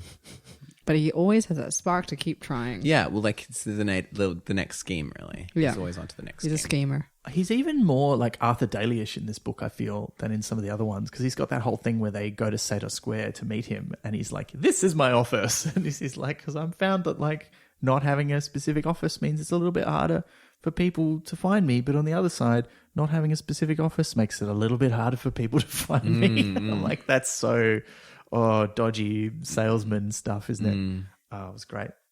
I think we can probably go towards the ending. Is there anything important we need to talk about in the middle? I just want to re-say how much I love the Grim Squeaker for all this. As in, that's not a plot point. I just want to say that he's very good and an important part of this. And I also feel like the Raven being called Quoth, very good. I know that gets maligned by Terry Pratchett in the book. It's like, the wizard had that kind of sense of humor. I'm like, but it's funny because he's Quoth the Raven and he refuses to say the N-word. Well, I also want to know who is the Discworld equivalent of Edgar Allan Poe. Who is that guy? Because Edgar Allan Poe does not exist on the Discworld. But clearly the Raven as a poem does. So maybe it just is Edgar Allan Poe and he exists in every universe. Oh. Maybe. I'm sure that there'll be a footnote somewhere. It feels like an oversight from Pratchett not to include him. But maybe that was it. Maybe it was just it's supposed to be just there for us readers who know Edgar Allan Poe. Yeah. But it is cool. Yeah. It is great. It's a good name for a Raven. So good. And he speaks. It's also good. Yeah, which is the whole point. That's why the Death of Rats fetches him. And he's just like, I just work for this wizard. I'm part of the standard kit. You got to have a dribbly candle and a skull and a stuffed alligator and a raven that talks. And that's my job. And he talks to the skull, which is cool too. Oh, I do like the scene where they go to the battlefield and it's like Vikings. So all of the Valkyries are coming down and the raven's just gone off for a snack. He's like, oh, this is great. Look at this, a buffet. But then later he's like, oh, it's such a waste, senseless waste. And he's like, I can't eat all of this. Yeah. Maybe I can get a doggy bag. Which is like a horrifying concept. I loved it though. That was great. It was great. Yeah. I thought the Valkyries were pretty cool The as well. Valkyries were great. And the fact that they were like, oh, what's your singing range? Yeah, we could use some more sopranos. Too many mezzo-sopranos around here. I think any opera singers listening could identify with that. But also, I mean, the other thing I guess that's important plot-wise is Susan is just determined to get to the bottom of this and starts meddling by interfering with all of the assassins who are sent after Buddy and the Musicians Guild enforcers.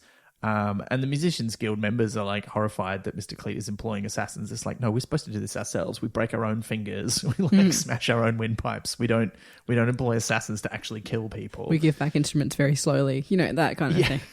Yeah. I really loved how they said of course the assassins would be useless when they're not 100 meters from a fine tailor's or whatever. Oh yeah. It's because the assassins, it's so easy to make someone like that feel all powerful and just like a default. And so to have that sort of flaw to their guild and to their people is just really nice. And they're like, I can't believe I'm out in this countryside. Yeah, you could just imagine them. I love that too. But yeah, as she starts to interfere more, the death of rats is like, oh no, what are we going to do? And he's more like Squeak. Sure. I'm reading into that quite a lot. But seeks out Albert to say, what are we going to do? And Albert's like, oh, yeah, of course, it's up to me. It's up to old Muggins here. And he's very irritated, and he takes his lifetimer with him. And he's still got quite a long time left. Like 19 days. 19 days. Yeah, I was like, I imagined it being a lot 19 hours. less than that, but it's actually loads. But then he loses most of it because as he goes down to the disc to look for death and follows the trail, he goes to the Klatchian Foreign Legion, he goes to the Mended Drum where Death was trying to get drunk and eventually did remember how to get drunk and got thrown onto the Ankh, which was a nice touch, but doesn't really find him. But just as he's sort of getting somewhere, he gets knocked out by a burglar and smashes his lifetimer. And the Death of Rats is like, oh no, runs off looking for death on their own. And I love that there's that visual of like all of the flocks of rats running away from him wherever he goes, which is great.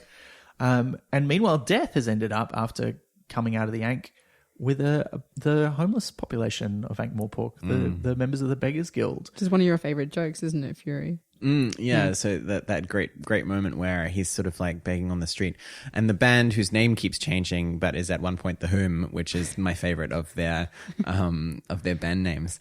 And when they're sort of walking along and they pass a Mr. Scrub, as he's known at that point in time, and one of them just has this feeling like, oh, I should really go back and give some money. And so he walks all the way back and gives Mr. Scrub some money, and the line is like, he gives the money to the Very Grateful Death, which is like, obviously I didn't know who the Grateful Dead was when I first read it because I would have been quite young, but reading it again is like, oh, that's just so good, so subtle, commitment to a bit. Yeah, like massive. There's so much commitment to all of the different bits, that sort of, it's just like this ongoing one joke, but that's so satisfying every time you come across it, because I didn't see that coming. All of these times I didn't see it coming. It's just so wonderful. Yeah. And you can imagine as an editor sort of sitting there and be like, oh, maybe this could go, and be like, nope, stays. Yeah. It's not necessary, but it's so good. It's not necessary, but I mean, that's like, I guess that ties into exactly what Pratchett was doing. Is like, he's writing this for himself. He thinks he is hilarious, and he is, and he just like does it. He's a heavy metal joker. It's just so good. And like, I call it rat music. Yeah. With the dwarves. Yeah. That was great. Yeah. It's like, I can see what you're doing here. And actually my favorite band name one is, we're certainly dwarves, which is like the opposite of They Might Be Giants, which I don't think I'd listened to They Might Be Giants when I first read this. Get that. Yeah, but they're now one of my favorite bands. And Terry Pratchett also is a big They Might Be Giants fan by all accounts. Yeah, so that was really nice. That took me by surprise because I didn't remember it because I didn't know who they were the first time. I was like, this is so great. But yeah, it all comes together as we get towards the concert in the park. And the other bands are all playing. The band with Roxin is running late back from their tour because they've run into some misadventure. It's all coming together. They're going to play this big free concert. The music with Roxin is going to get into as many people as possible. But also, before they left on the tour, and this is one of my favorite bits of the book, Glod and Cliff are like, we're going to go to the Cunning Artificers and we're going to fix something. And they don't tell you what it is, but I remember what it was from the last time I read it. And I think it's probably fairly obvious if you haven't read the book before. When they come back to Ankh-Morpork, before they go to the concert, they take a detour to pick this thing up, and they've had someone repair Buddy's harp, and they give it to him just as they are about to go on stage, which I thought was just such a beautiful, touching moment.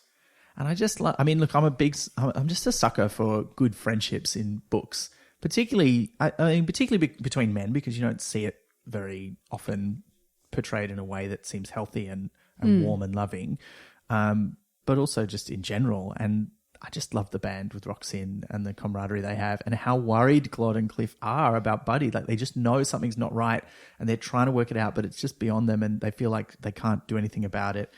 And this is the one thing they can do, is maybe try and give him his heart back. And it leads to that beautiful moment that we alluded to earlier, where Buddy like strums it and he can't really play it, but he asks the music and Roxanne if he can play the song that he wrote for the Eisteddfod back home. I don't know if he actually uses the term Eisteddfod, but it's clearly that sort of thing. And he plays it one last time in the old style. Yeah, and so I think because people are affected by that song still. Yeah. From my memory of it, people do still feel like, thinking back home. Yeah, like Cliff thinks about back home, and so there's like this nostalgia attached to it. So he definitely still can play. Oh yeah, yeah. He's definitely still back in his body. But he had to ask permission to be able to do it. Yeah. So it's like when you are in Animorphs and you're possessed by a Yeerk and the Yeerk is controlling you. But if Yeerks were kind of nice and you could be like, hey, can I just have a moment to regain control of my body and do a thing just for this? And it lets you. That's kind of what I feel like it's going on here. Hold on. What's a Yeerk? Like you didn't do the Animorphs thing? No, you have to remember, I'm a fair bit older than both of you, so they kind of passed me by. I was aware of them, but I never read them. It's a parasitic alien that basically slides in your ear and controls your body. So most of the population is not aware that this invasion is happening, because when they possess you, they know stuff about you and they act as though they are you, but you're sort of inside your own head screaming while this thing controls your body. It's quite horrifying, really. So basically it's like a parasite is like, in this case, I think the music is occupying him and using him basically like a zombie. Yeah. And so when he asked it for permission to do this song, the real him is in there who could play all along, whereas the music can only do the music with Roxanne. And that's why he's such a goober at other music. Yeah. But when Imp is actually allowed back out of the Buddy persona, that's when he can play. That's my take on it. Yeah. That's why the permission thing. I don't know. That makes sense. Yeah. And it is, they both Cliff and Glod refer to it as music with whole, like instead of soul. But I liked that. Anytime they show the commonalities between dwarves and trolls, I really enjoy that, and that they both have the same term for this similar feeling, even though the specifics of that feeling are quite different for each of them.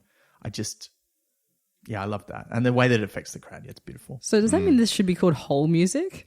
Because if that is the synonym they're using throughout. Because I was like, it's like a hook or like a heart to it, but yeah. I don't think it would have sold as many copies. Hold as many copies. Hold as many copies. Yeah. And then as soon as they finish playing, because then they go and play actual music with Roxanne, including a music with Roxanne cover of Sione Bodda, which is the folk song that Buddy has written, which I love that it has that sort of Welshy sounding name. I don't know that that's real Welsh. I'll have to look that up. But yeah, it just, that really tickled me. And it's just like all those early, it's like Woodstock or one of the big early music concerts where they would play folk music sometimes. And then you had a lot of crossover between folk musicians and rock musicians. And which I love. Folk rock is one of my all-time favorite nerd genres of music, particularly Canadian folk rock. For some reason, I'm really got into.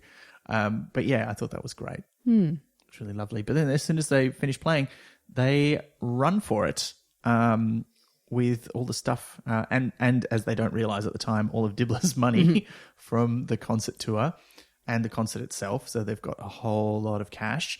A sole lot of cash. Sorry, I'm going to stop. I was thinking more like they got a whole lot of cash. No, but they ride off towards their destiny to die in a terrible crash, much like, it's going to be the day the music died. People have to race to get there. Susan's on her way on Binky. Death can't ride Binky because Binky is otherwise occupied.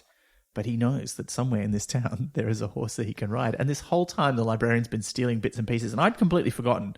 I thought the librarian was building like a new piano organ. And then, no, he's built a motorcycle out of bones.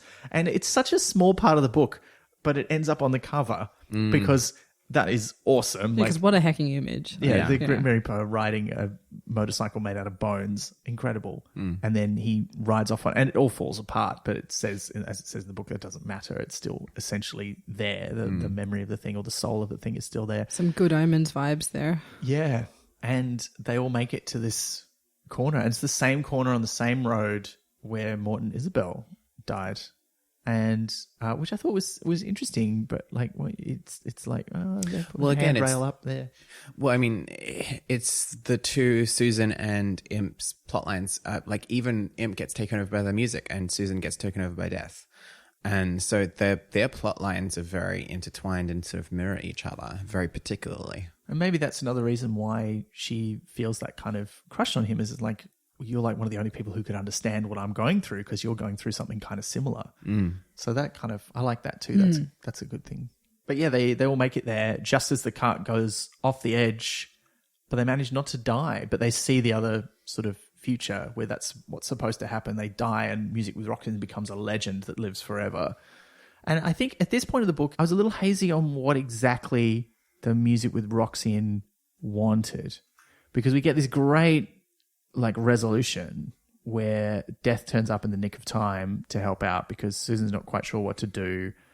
She's saved them from dying going over the cliff, but they're standing there and the music is summoned and like is speaking to them.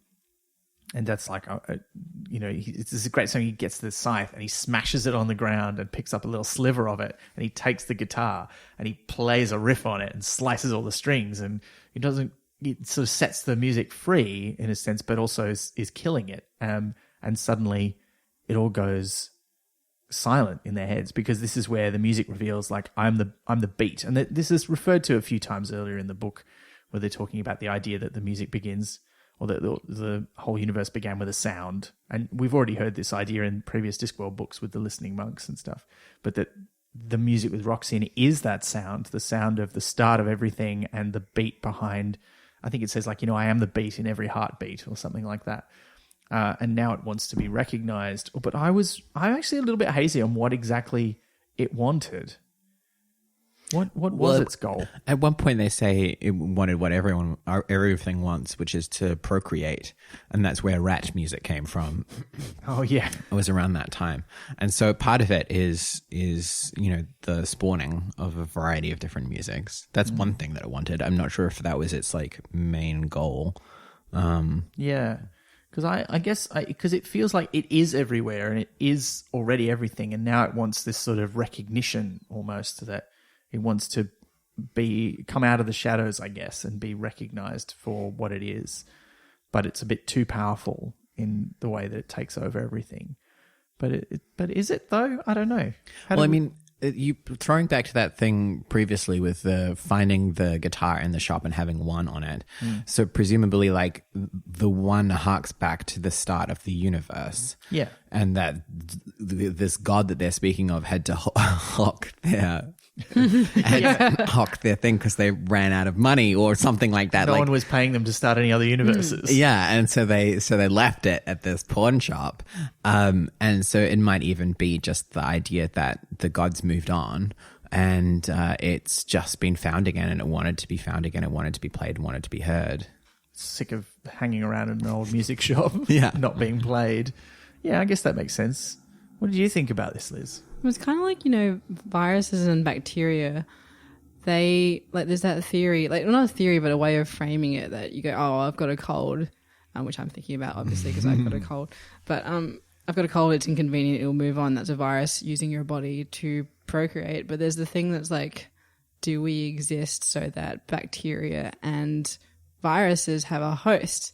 And to me, maybe the music is kind of like a virus or a bacteria that was there since the beginning of time that needs people to survive, but it also doesn't want to keep being the background, the subordinate species. It might want to try and take over. It might try and be what its potential was all along, and now is its opportunity to take over, perhaps. Like those brain funguses that take over ants. Like, yeah, or Yerks. No. But it's its opportunity. Like, it's been lying dormant, but suddenly, like, an immunocompromised individual has come through and it's like, oh, now's my opportunity to be like that movie where the monkeys did it, Contagion, isn't it? Like, the 90s movie. So, it's taking its opportunity to thrive and survive. Yeah, I guess, that makes sense. At the expense of humans, because, like, if it took over everyone, like, by earworms and spreading, soon maybe, like, the next step is that humans are just a vessel to which it is carried through.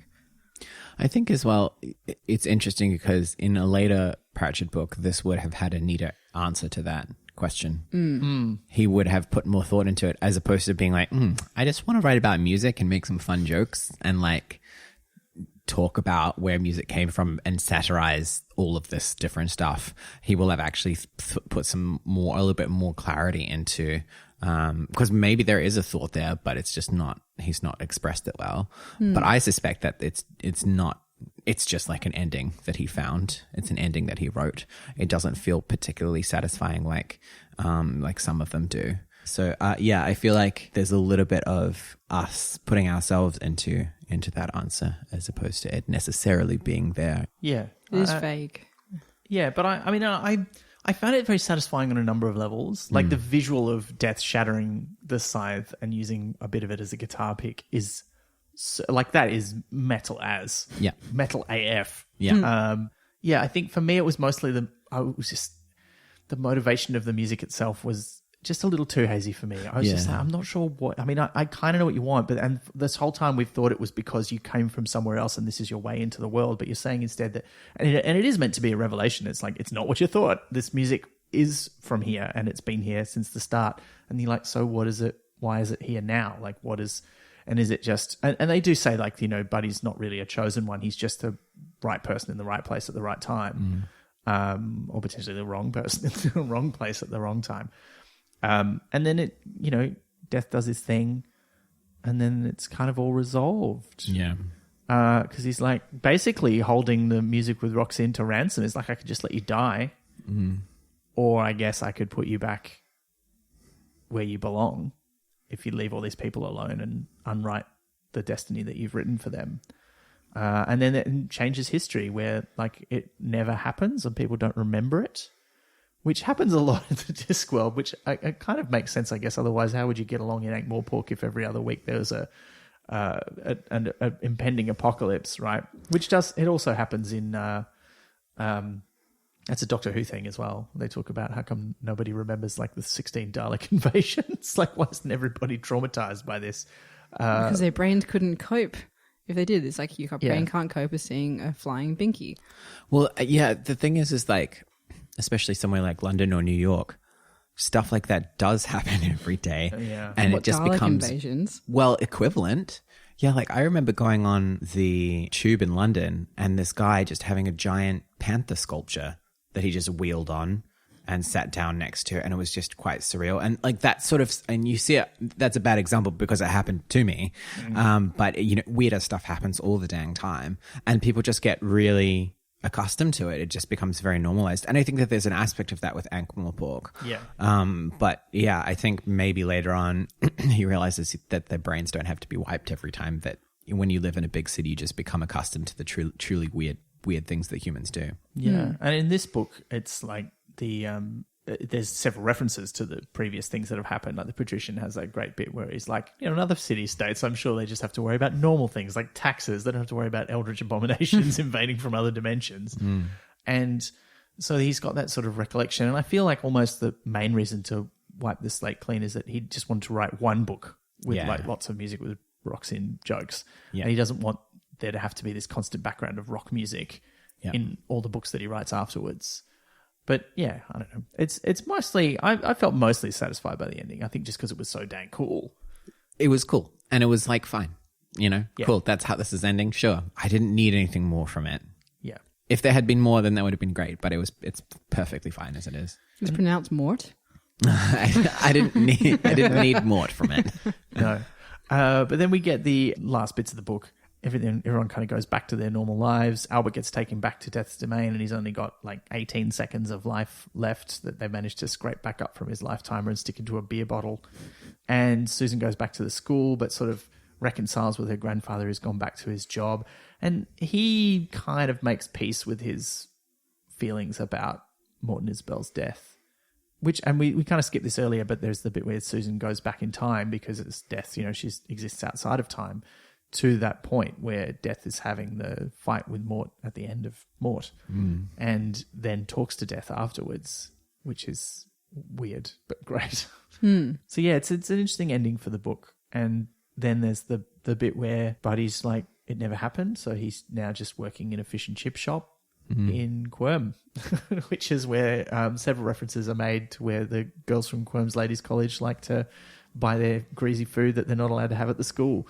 And she's like, oh, I'm going to go and see him. And he'll be like him and not Buddy. He'll be Imp, which is kind of cute. And I don't know. I kind of liked that. And because you don't know what's going to happen. Are they going to be friends? Or are they just going to have a cute little meet cute in a nice moment and then that's it? And we never find out, which is, I think, the right way to handle it. Me too.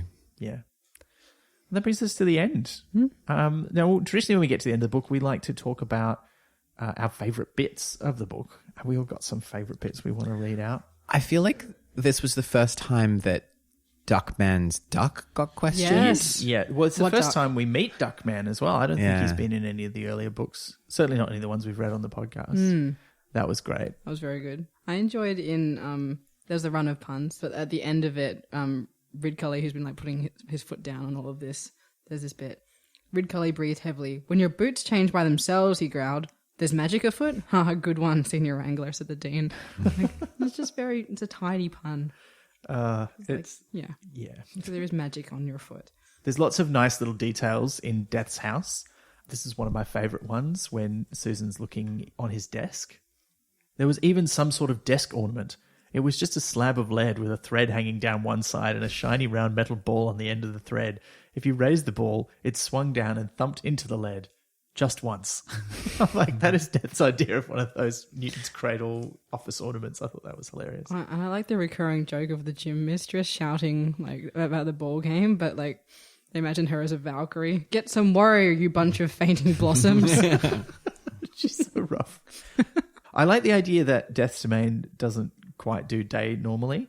When the house had human inhabitants, it tended to keep a 26-hour day. Humans left to themselves adopt a longer diurnal rhythm than the 24-hour day, so they can be reset like a lot of little clocks at sunset. I just thought that was such a lovely idea, and I was like, yeah, I'd always love a couple of extra hours. That's true, isn't it? Like, didn't they do like a sensory deprivation test where like they put you in complete 26 hours? I think it is, yeah. Oh wow, that's cool. Oh, there's a lot of good descriptions of what the music with Roxanne sounds like, but the first time Buddy's been possessed by it and he's playing the guitar. It says the guitar screamed like an angel who had just discovered why it was on the wrong side. Shades of Good Omens there. I like there was a brass plate screwed on the wall beside the door. It said CV Cheesewaller, DM Unseen University B Thou BF. It was the first time Susan had ever heard metal speak. That was great. Yeah. There's a lot of little, I sometimes refer to them as drive-by gags because you almost don't notice them. It's just like, I'm going past with this paragraph, but here's a gag in the middle. That one's kind of like that. Oh, there's a nice line about the library. The library didn't only contain magical books, the ones which are chained to their shelves and are very dangerous. It also contained perfectly ordinary books, printed on commonplace paper in mundane ink. It would be a mistake to think that they weren't also dangerous, just because reading them didn't make fireworks go off in the sky. Reading them sometimes did the more dangerous trick of making fireworks go off in the privacy of the reader's brain. I thought that was lovely. He always writes so well about libraries and books. There's a footnote that I really liked about how there was like a rat problem, and so the patrician before veterinary had made a deal where you get money if you bring in the tail of a rat. And veterinary listens to all of this, and there's like seems to be a lot of rats coming in, and there's no money in the treasury. And it goes, Lord Veterinary had listened carefully while the problem was explained and had solved the thing with one memorable phrase, which said a lot about him, about the folly of bounty hunters, and about the natural instinct of Ankh-Morporkians in any situation involving money. Tax the rat farms. Yeah, that is good. My favourite footnote, which had some... Actually, I've got two. I have to have two footnotes because there's so many good ones. But I did enjoy this one because it was a local reference. Troll gambling is even simpler than Australian gambling. One of the most popular games is One Up, which consists of throwing a coin in the air and betting on whether it will come down again. Also, it's just like such a beautiful addition to like what, because you know what that means in Ankh-Morpork. Yeah. It's like you toss it up and then someone grabs it from the air and runs. Or it sticks to the roof of the building. Exactly. There's something gross up there. Yeah. Or because of quantum. Yeah. I also like the one where they're talking about the word wizard. Oh, yeah, that's a good one. Susan suddenly felt important. Wizards were rumoured to be wise. In fact, that's where the word came from. from the old wise R's. Literally, one who at bottom is very smart. So good. Very good. Oh, so good. Okay, we could be here forever. Has anyone got any more? I just like all the jokes about drummers as well. Yeah, those were particularly good. I remember my brother reading it, and he was in a band at the time. And when they ask like, what do you do once you've hit the rocks? And he says, what do you mean? It's like, hit him again. Like Nature's drummer. I remember my brother saying, oh God, it's just so true. I used to be a drummer in the band I was in at school, and I love those jokes. My favorite one, it's not in the book, but my favorite drummer joke is, how do you know when the stage is level? The drummer is drooling out of both sides of his mouth. I'm like, that's so mean. And yet. No, there's a lot of skill in drumming. That's why I was only a mediocre drummer. But I quite enjoyed it. I'd love to do it again. But then when they ask him, like, why did he do that bit in the music, like, that's the sound that needed to go in that bit of the song. Yeah. There's one more that I quite liked that sums up Rid Cully's attitude to everything. The Arch-Chancellor polished his staff as he walked along. It was a particularly good one, 6 feet long and quite magical. Not that he used magic very much. In his experience, anything that couldn't be disposed of with a couple of whacks from 6 feet of oak was probably immune to magic as well. So good. All right, well, it's probably time for some questions. We got some great questions this month, so let's get into them. Liz, what do we got first? Lachlan Kingsford has sent us a question, and I'm going to distill it down, which is basically, what do we imagine the guitar to look like? In my mind, it's a Stratocaster, except a 12-string. I'd accept it being like a Gibson Explorer too. What does it look like to you? So I'm going to first confess that I know nothing about guitars. Sure, yeah. I just imagine it looking like a fancy, maybe blue electric guitar, like a deep night blue, like a midnight blue. Some sparkly bits in it. I actually kind of imagined it being more a plain wood colour because it's so old, but I did imagine it in that classic Stratocaster shape with the sort of pointy bits sticking out the top next to the neck. Again, all I know about guitars is from my brother. But though should say that all that bit with in the guitar shop and Gibson, The Apprentice, was really good. But yeah, so I don't have any particular image of it in my mind. It's an excellent question to the wrong people, I think. Unfortunately. I've played enough rock bands. Oh yeah, sorry. I speak for us too soon. No, but I know a little bit about guitars. But yeah, no, I Stratocaster, sure. Which is, if you think electric guitar, that is the default shape in your mind of what an electric guitar looks like. Yeah, that was totally it for me. But yeah, not painted though. I just sort of imagined it as this lump of wood in that shape. And I'm not quite sure because I was actually thinking about it a bit when reading the book this time around, because I'm like, well, it doesn't have any electronic bits, right? So what are the strings attached to, and are there any knobs or levers? And I don't think that's described as having any. So yeah, I imagined it as sort of almost like a wooden child's toy version of a Stratocaster. Interesting. Though maybe it's like blue in the same way that infinity is blue, as Death describes at the beginning. So. Oh, that's great. I love that bit. That's interesting. Good point. I hadn't thought of that. Here's one from Sven Uckerman. What is your favorite Grim Squeaker joke in this book? Mine is the gerbil and the treadmill joke. Oh, yeah. I quite like when he first talks to Susan and she's like, surely if you're going to like try and get me to go on an adventure with you, you could try being a bit more adorable. It's so adorable. Yeah, well, yeah, but also an animate skeleton is kind of reduces the adorability a little bit, I think. Yeah, it was such a good pun on a joke about children's books in general, like an almost self-awareness. Well, if this is going to be an Enid Blyton thing, then you need to be more like a dog or something, or a Famous Five thing, then you need to be more like a dog. Scabbering, eat your jammy buns. Yeah. Yeah. I really enjoyed the scene where I think Susan's talking to Albert and the Grim Squeaker's just slicing a bit of cheese off with his scythe. Yeah. Because you absolutely would. Get into it. Yeah. So here's one from At You and Sneezed.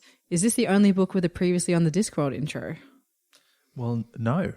We've had Lords and Ladies had the sort of fill-in of what happened in Witches Abroad. And I think that's the main one that happens before this. I feel like there's another one as well that you don't really get it in Men at Arms, but Lords and Ladies, has but it's written out of character, whereas this one sort of feels like it's part of the book. The Lords and Ladies one is definitely Terry just addressing the reader, saying, "Look, normally these books are pretty standalone, but you probably need to know a bit about what happened last time."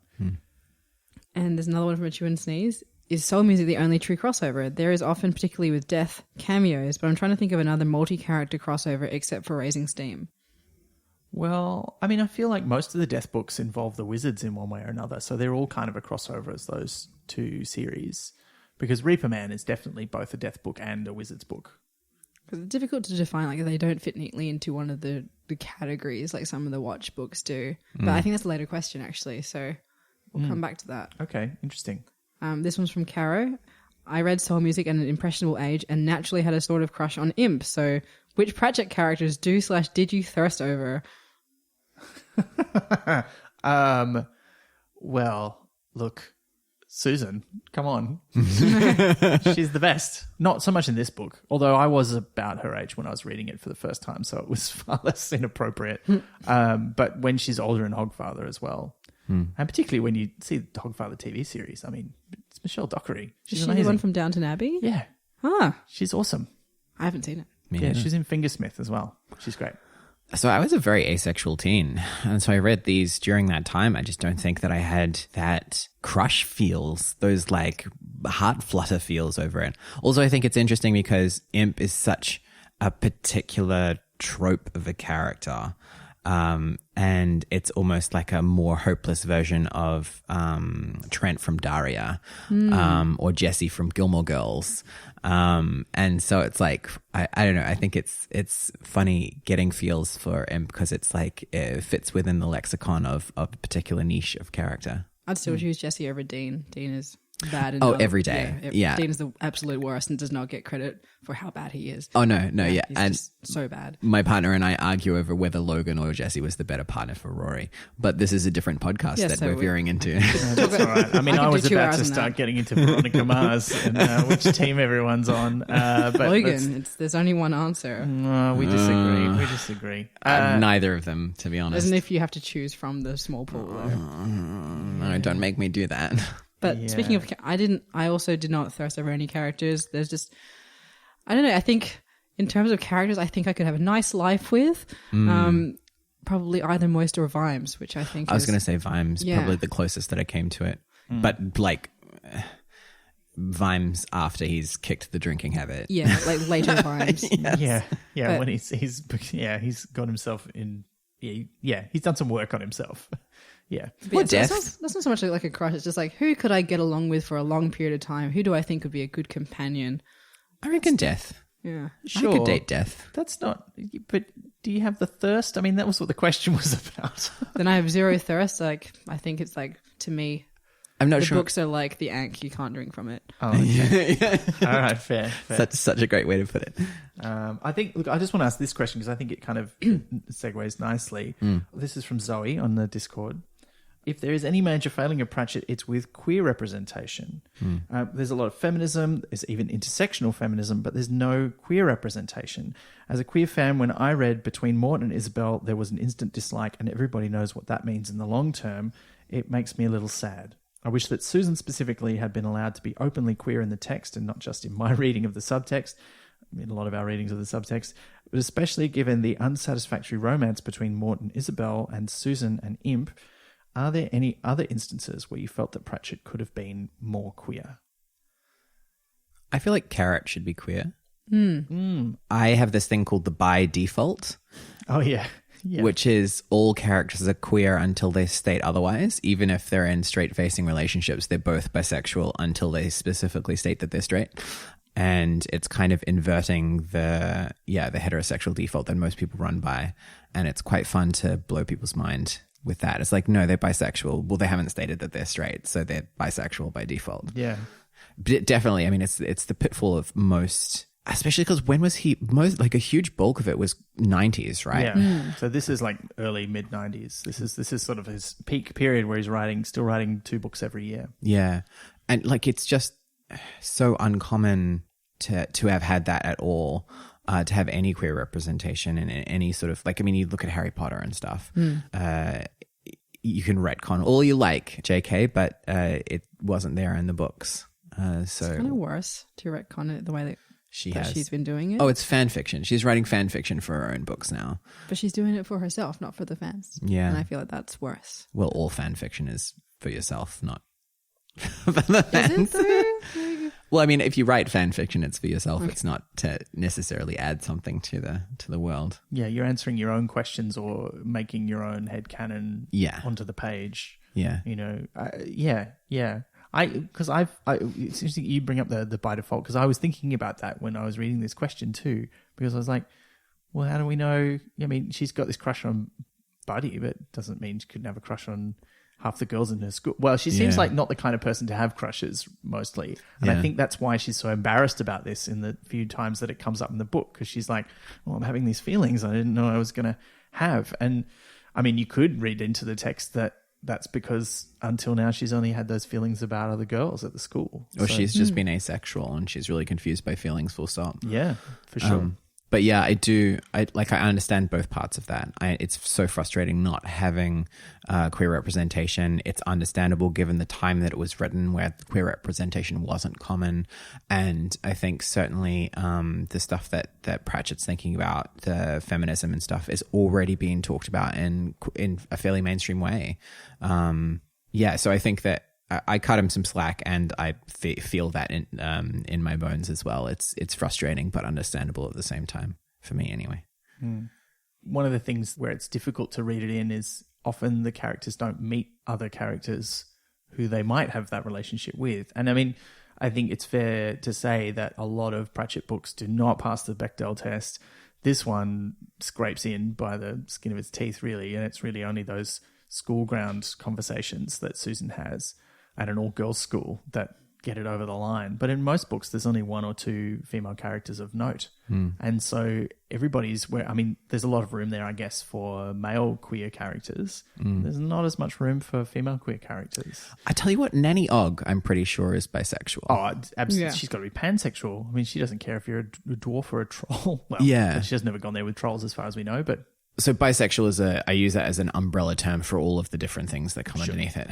Not as a men and women, but as I use that in inverted quotes, being non-binary myself. So Nanny Ogg, I think, is the one character who it's nodded to that she has, she's just a lusty character. And she would have lots of thirsty characters to list from the previous question. Yeah. She'd just list just so she would pull out a book. She'd pull out a notebook with like ticks and crosses next to the name, or like a to-do list, she would call it. Oh no. For sure. Yeah. Have we got some more questions, Liz? I was going to do the pronounced Mort joke again, but no. This one's from Sir Sarah Dudley.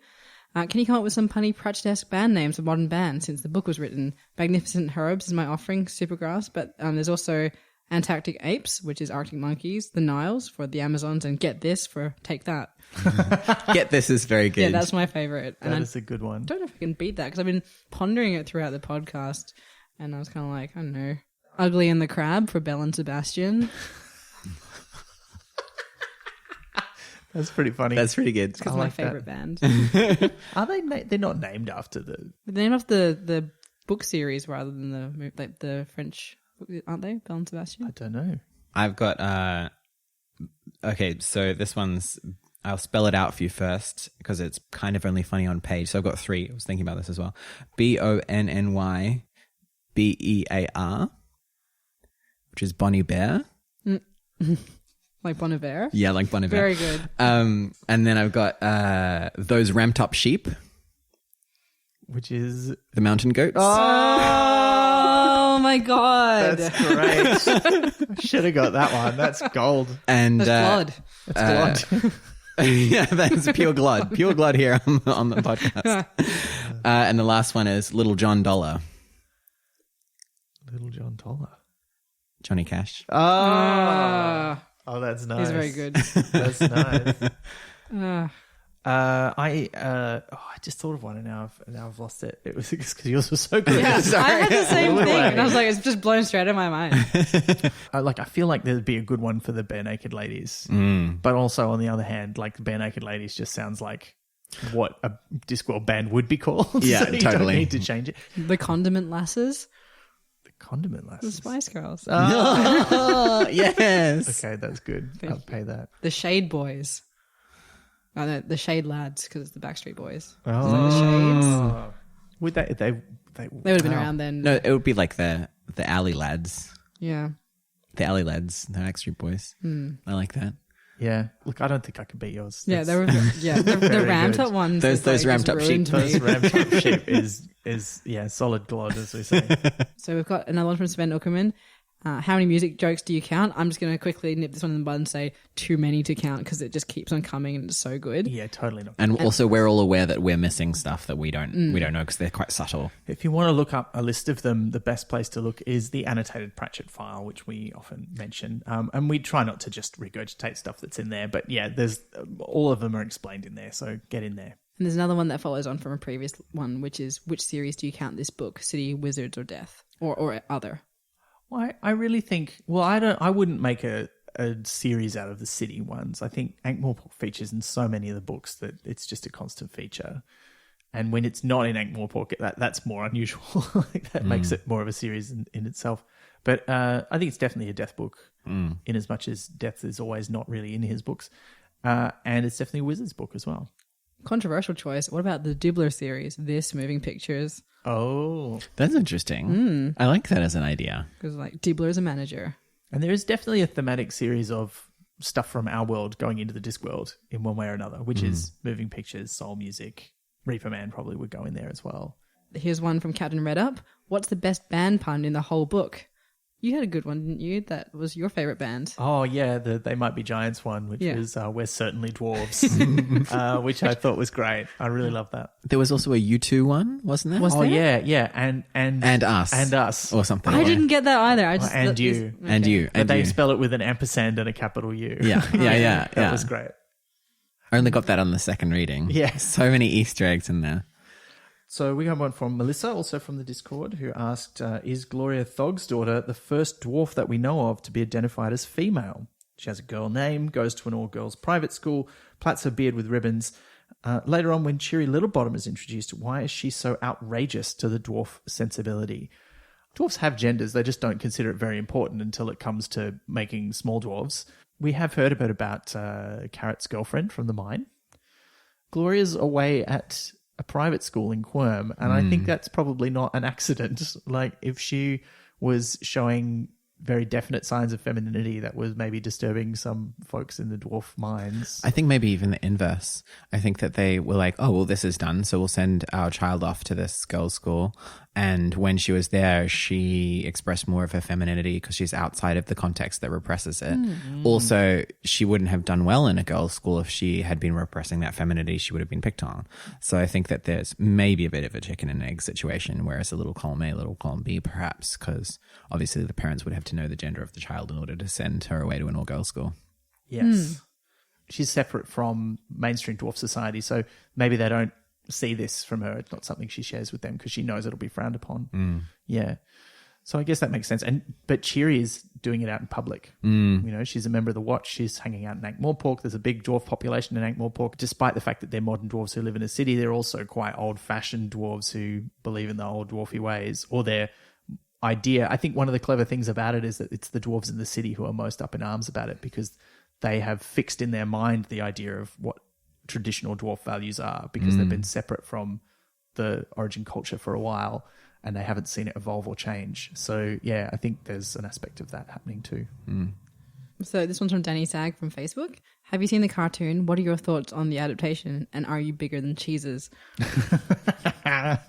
It's great. If you haven't heard it, you can still buy the soundtrack online to the TV version, and it's phenomenal. Like, I think it doesn't get enough props. Like, the way that they recreate the sound of so many different rock bands for the band with rocks in, and they obviously have to write and record all this music that in the book is only ever alluded to and described in very vague terms. I mean, there's great ways to describe what the music with rocks in sounds like, but he never tells you what the actual songs are or what the lyrics are. And they had to write all that stuff for the TV show, and it's brilliant. So I highly rate the soundtrack, at least. I've never watched the entire actual show, but I remember quite liking the bits of it that I saw. It's weird that I've never really tracked those down, although I have watched the Weird Sisters one now. I don't find it strange. I remember I've played the computer game and I think I have seen the film, the animation of it, but to have something that is so lives in your imagination and then have it presented to you as this is the interpretation of someone else, it's such a precarious thing to do, and it so easily goes wrong. And you see that with so many adaptations where the adaptation is either completely leaning into and being of its own thing. Like Anne with an E, a lot of people didn't like it because they had Anne of Green Gables in their head, and it's like trashing this nostalgic factor that they had. But it is an incredible show in its own right. And so I think it's perfectly normal just to not remember it because the writing is so strong in the books. It kind of just steamrollers over it, to be honest. So I have seen it, but I don't remember it at all. Yeah. And I think that's one of the reasons why I'm quite excited about the Watch series that keeps getting talked about, because it's quite clearly not going to be a direct adaptation of any of the books. It's going to be its own thing, drawing on those characters. And maybe they'll use elements of plots in this show, but it seems like it's going to be more a police procedural set in Ankh-Morpork, which is what an awesome idea. Like, it's so great. Good. Yeah. And like, I think Pratchett would love that as well. Yeah. I think Pratchett would be all over that. And I mean, I'm really excited to see Good Omens because Good Omens was written collaboratively. And obviously Neil Gaiman's still alive. And so it's a very different beast. But to try and convert something that is so strong and in book form into a sort of show, it was an impossible task, I think. This one is also from Facebook, from Nicola Mincham. If you owned one of the Magic Dimension traveling stores, what would yours sell? Oh, man. I think board games. Mine would sell board games. And so, of course, there would be a copy of Jumanji in there. Yeah, I was going to say. But also a whole bunch of other weird magical board games that do different things. I mean, and that is kind of a bit of a genre because they did that other one. What's the space one? Serpents and Steps would be there. Yes, absolutely. What's the space Jumanji movie? It's called Zathura or something like Legends of Terabithia. No, that's something else. No, but there's like another movie which is like basically this, and I think it's written by the same guys. Zathura? Zathura, yeah, and it's like a space themed board game where their house gets transported into space, which is obviously on brand for me anyway. But I think board games. How about you? So when I was in university, I would go through all of the secondhand stores and look at furniture, particularly mid-century furniture, and then I would take it home and I would sell it on Trade Me because I'm from New Zealand. So I would resell it on Trade Me for a profit because they didn't know how to pick good furniture. And so I did this a couple of times and earned some bucks that way. So probably like furniture or clothes, I would say. Nice. Not that would have any... I don't know if that'd have any relevance in the Discworld. I don't know if it would translate well in the same way that guitars have in this case, or even board games in the Jumanji sense. No, I think you could have magical like couches of the gods. Yeah, maybe an end table of a god. Yeah, that actually ends things. Yeah, or maybe like there's a book about architectures. So sure, yeah, why not? I'm into it. Danny Sag offered a good answer for me, which was puns, but you can't put a value on puns. And I don't know if this is because I'm looking at a picture of like 100 dogs right now, but I think mine would sell the perfect animal companion for you. Oh, magical animal shop. Yeah. Pet shop. I like it. But you don't buy them. You come in and it's just they like, choose it's you. like Ollivander's one shop. Yeah. It's the correct pet for you. Yeah, or animal companion for you. Well, it'd be more like animal rescue because, like, if it's one of those shops, all those animals have come from somewhere else. It's not like a cruel puppy farm pet shop. It's more like a rescue shelter for mystical animals. And they're not there all the time. Pretty much, like you come in and suddenly it conjures up the right one from wherever they are that needs the right pairing, and then you leave together. So like, it's just kind of There's so many that could be in there too. Elliot from Pete's Dragon would be in there. Toothless would be in there. Lassie or an equivalent. Or Laddie. Yeah. The littlest Good hobo boy. would probably hang out there for a while. Yeah, That's it would great. just be the right. Sabrina, Salem? Salem from Sabrina. Oh, the new one or the sassy talking one? The sassy talking one. He's not, but I also like that. Anyway, I have a lot to say about Sabrina that is positive, but it's not for this show. Okay. Look another out now. We need to do a spin-off podcast where we just talk about other things, don't we, Liz? Yes. Gilmore Girls and Sabrina. Yeah. My one negative comment is Harvey should be written out of the new series because he is super boring and adds nothing. Oh, yes. Thank you for sending in your questions. Remember, you can always send us questions about any of the books that we're going to discuss using the hashtag or just replying to us on social media. And we love to hear from you. We also love hearing from our supporters on the Discord. Thank you so much for the questions you sent in. And thank you so much for supporting us. If you'd like to support us and help make sure that we keep making enough episodes to cover every single Terry Pratchett book, which is still about another 5 years worth, you can do that via our website, pratchettpodcast.com. Just click on the support us page and you can find all the details of how you can help us out there. But this brings us to the end of the episode. Fury, thank you so much for coming. Thanks for having me. It's been wonderful. Now, you have recently published your first book. I have. It's called I Don't Understand How Emotions Work, and it is about the corruption of memory and time. And it sort of asks the question, if who we are is based on our memories, but our memories are changing constantly, then what does that say about the integrity of our identity? And it relates to getting diagnosed with gender dysphoria to get access to treatment. So it's sort of a very strong trans narrative. But there's a lot in there. And I've been actually pretty blown away by the breadth of people that it's spoken to. So yeah, it's been interesting. It's been a wild trip. But yeah, it's really great. And you didn't just write it, you illustrated it yourself as well. Yes, I did. In fact, when I first, I pitched, I got funding from the city of Melbourne to do it. And I was telling my friend about it and he said, so you're writing it? I said, yes. And he said, so you're illustrating it as well? I said, yeah. And he paused and he said, so there's a reason that there are a lot of names on the front of comic books. And it sort of went over my head at the time, but now I'm like, yes, there are, because it was a lot of work. Yeah. But yeah, so I did all of the things, very auteur little project. But now that's out in the world and people can get a copy, where can they go if they want to find out more about your work or get themselves a copy of I Don't Understand How Emotions Work? Yeah, so if you would like a copy, you can head to furymakes.bigcartel.com. And if you'd just like to check out the other stuff that I do or what have you, then you can head to furywrites.com. Great. Well, I know I'll be heading there because I couldn't make it to the book launch, so I'll get a copy of the book. Sounds so good. Now, we've been busy, Liz, haven't we? Yes. We've been all over the shop. One of the places we've been recently was the Australian Discworld Convention, which has come up a few times in the discussion this episode. And while we were there, we recorded a special live episode where we discussed the short story Troll Bridge with very special guest Tansy Rayner Roberts. So keep an eye out for that. It'll be, or an ear. Keep an ear out for that. Don't keep an eye out for it or you won't hear anything. That was quite exciting. And we're also, hopefully, speaking of our supporters as I was before, releasing our first supporter-only content very soon. It's been a little while coming, but we've been working on it. We've got some cool stuff. If you want to hear it, you need to be a supporter, so get on board. I recently have started another podcast because... What? Why would you not have more? Night Terrace, the audio comedy show that we made, is going to be on BBC Radio 4 Extra. It starts on the 21st of April, so it'll have been a few episodes in by the time this comes out.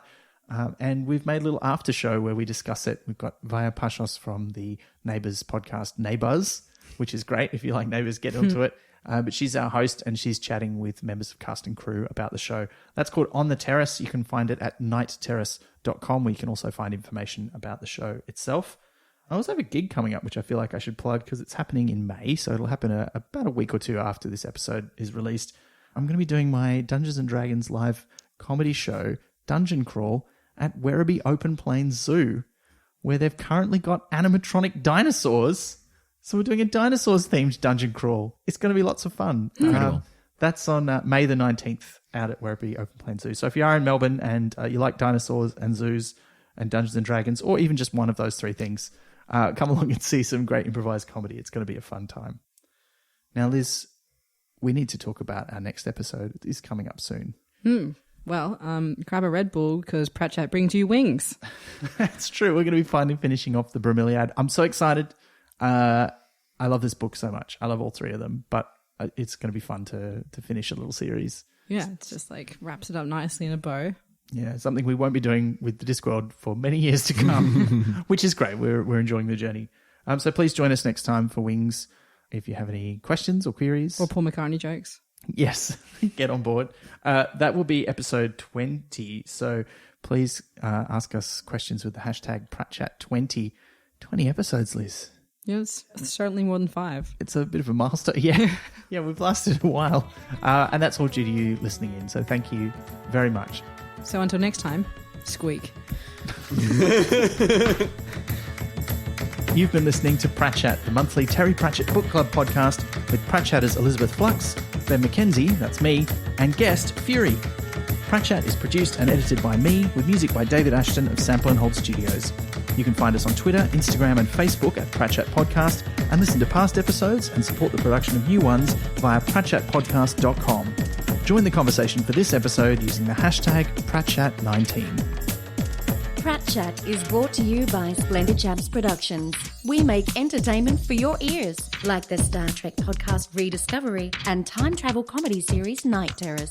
To find out more, visit splendidchaps.com.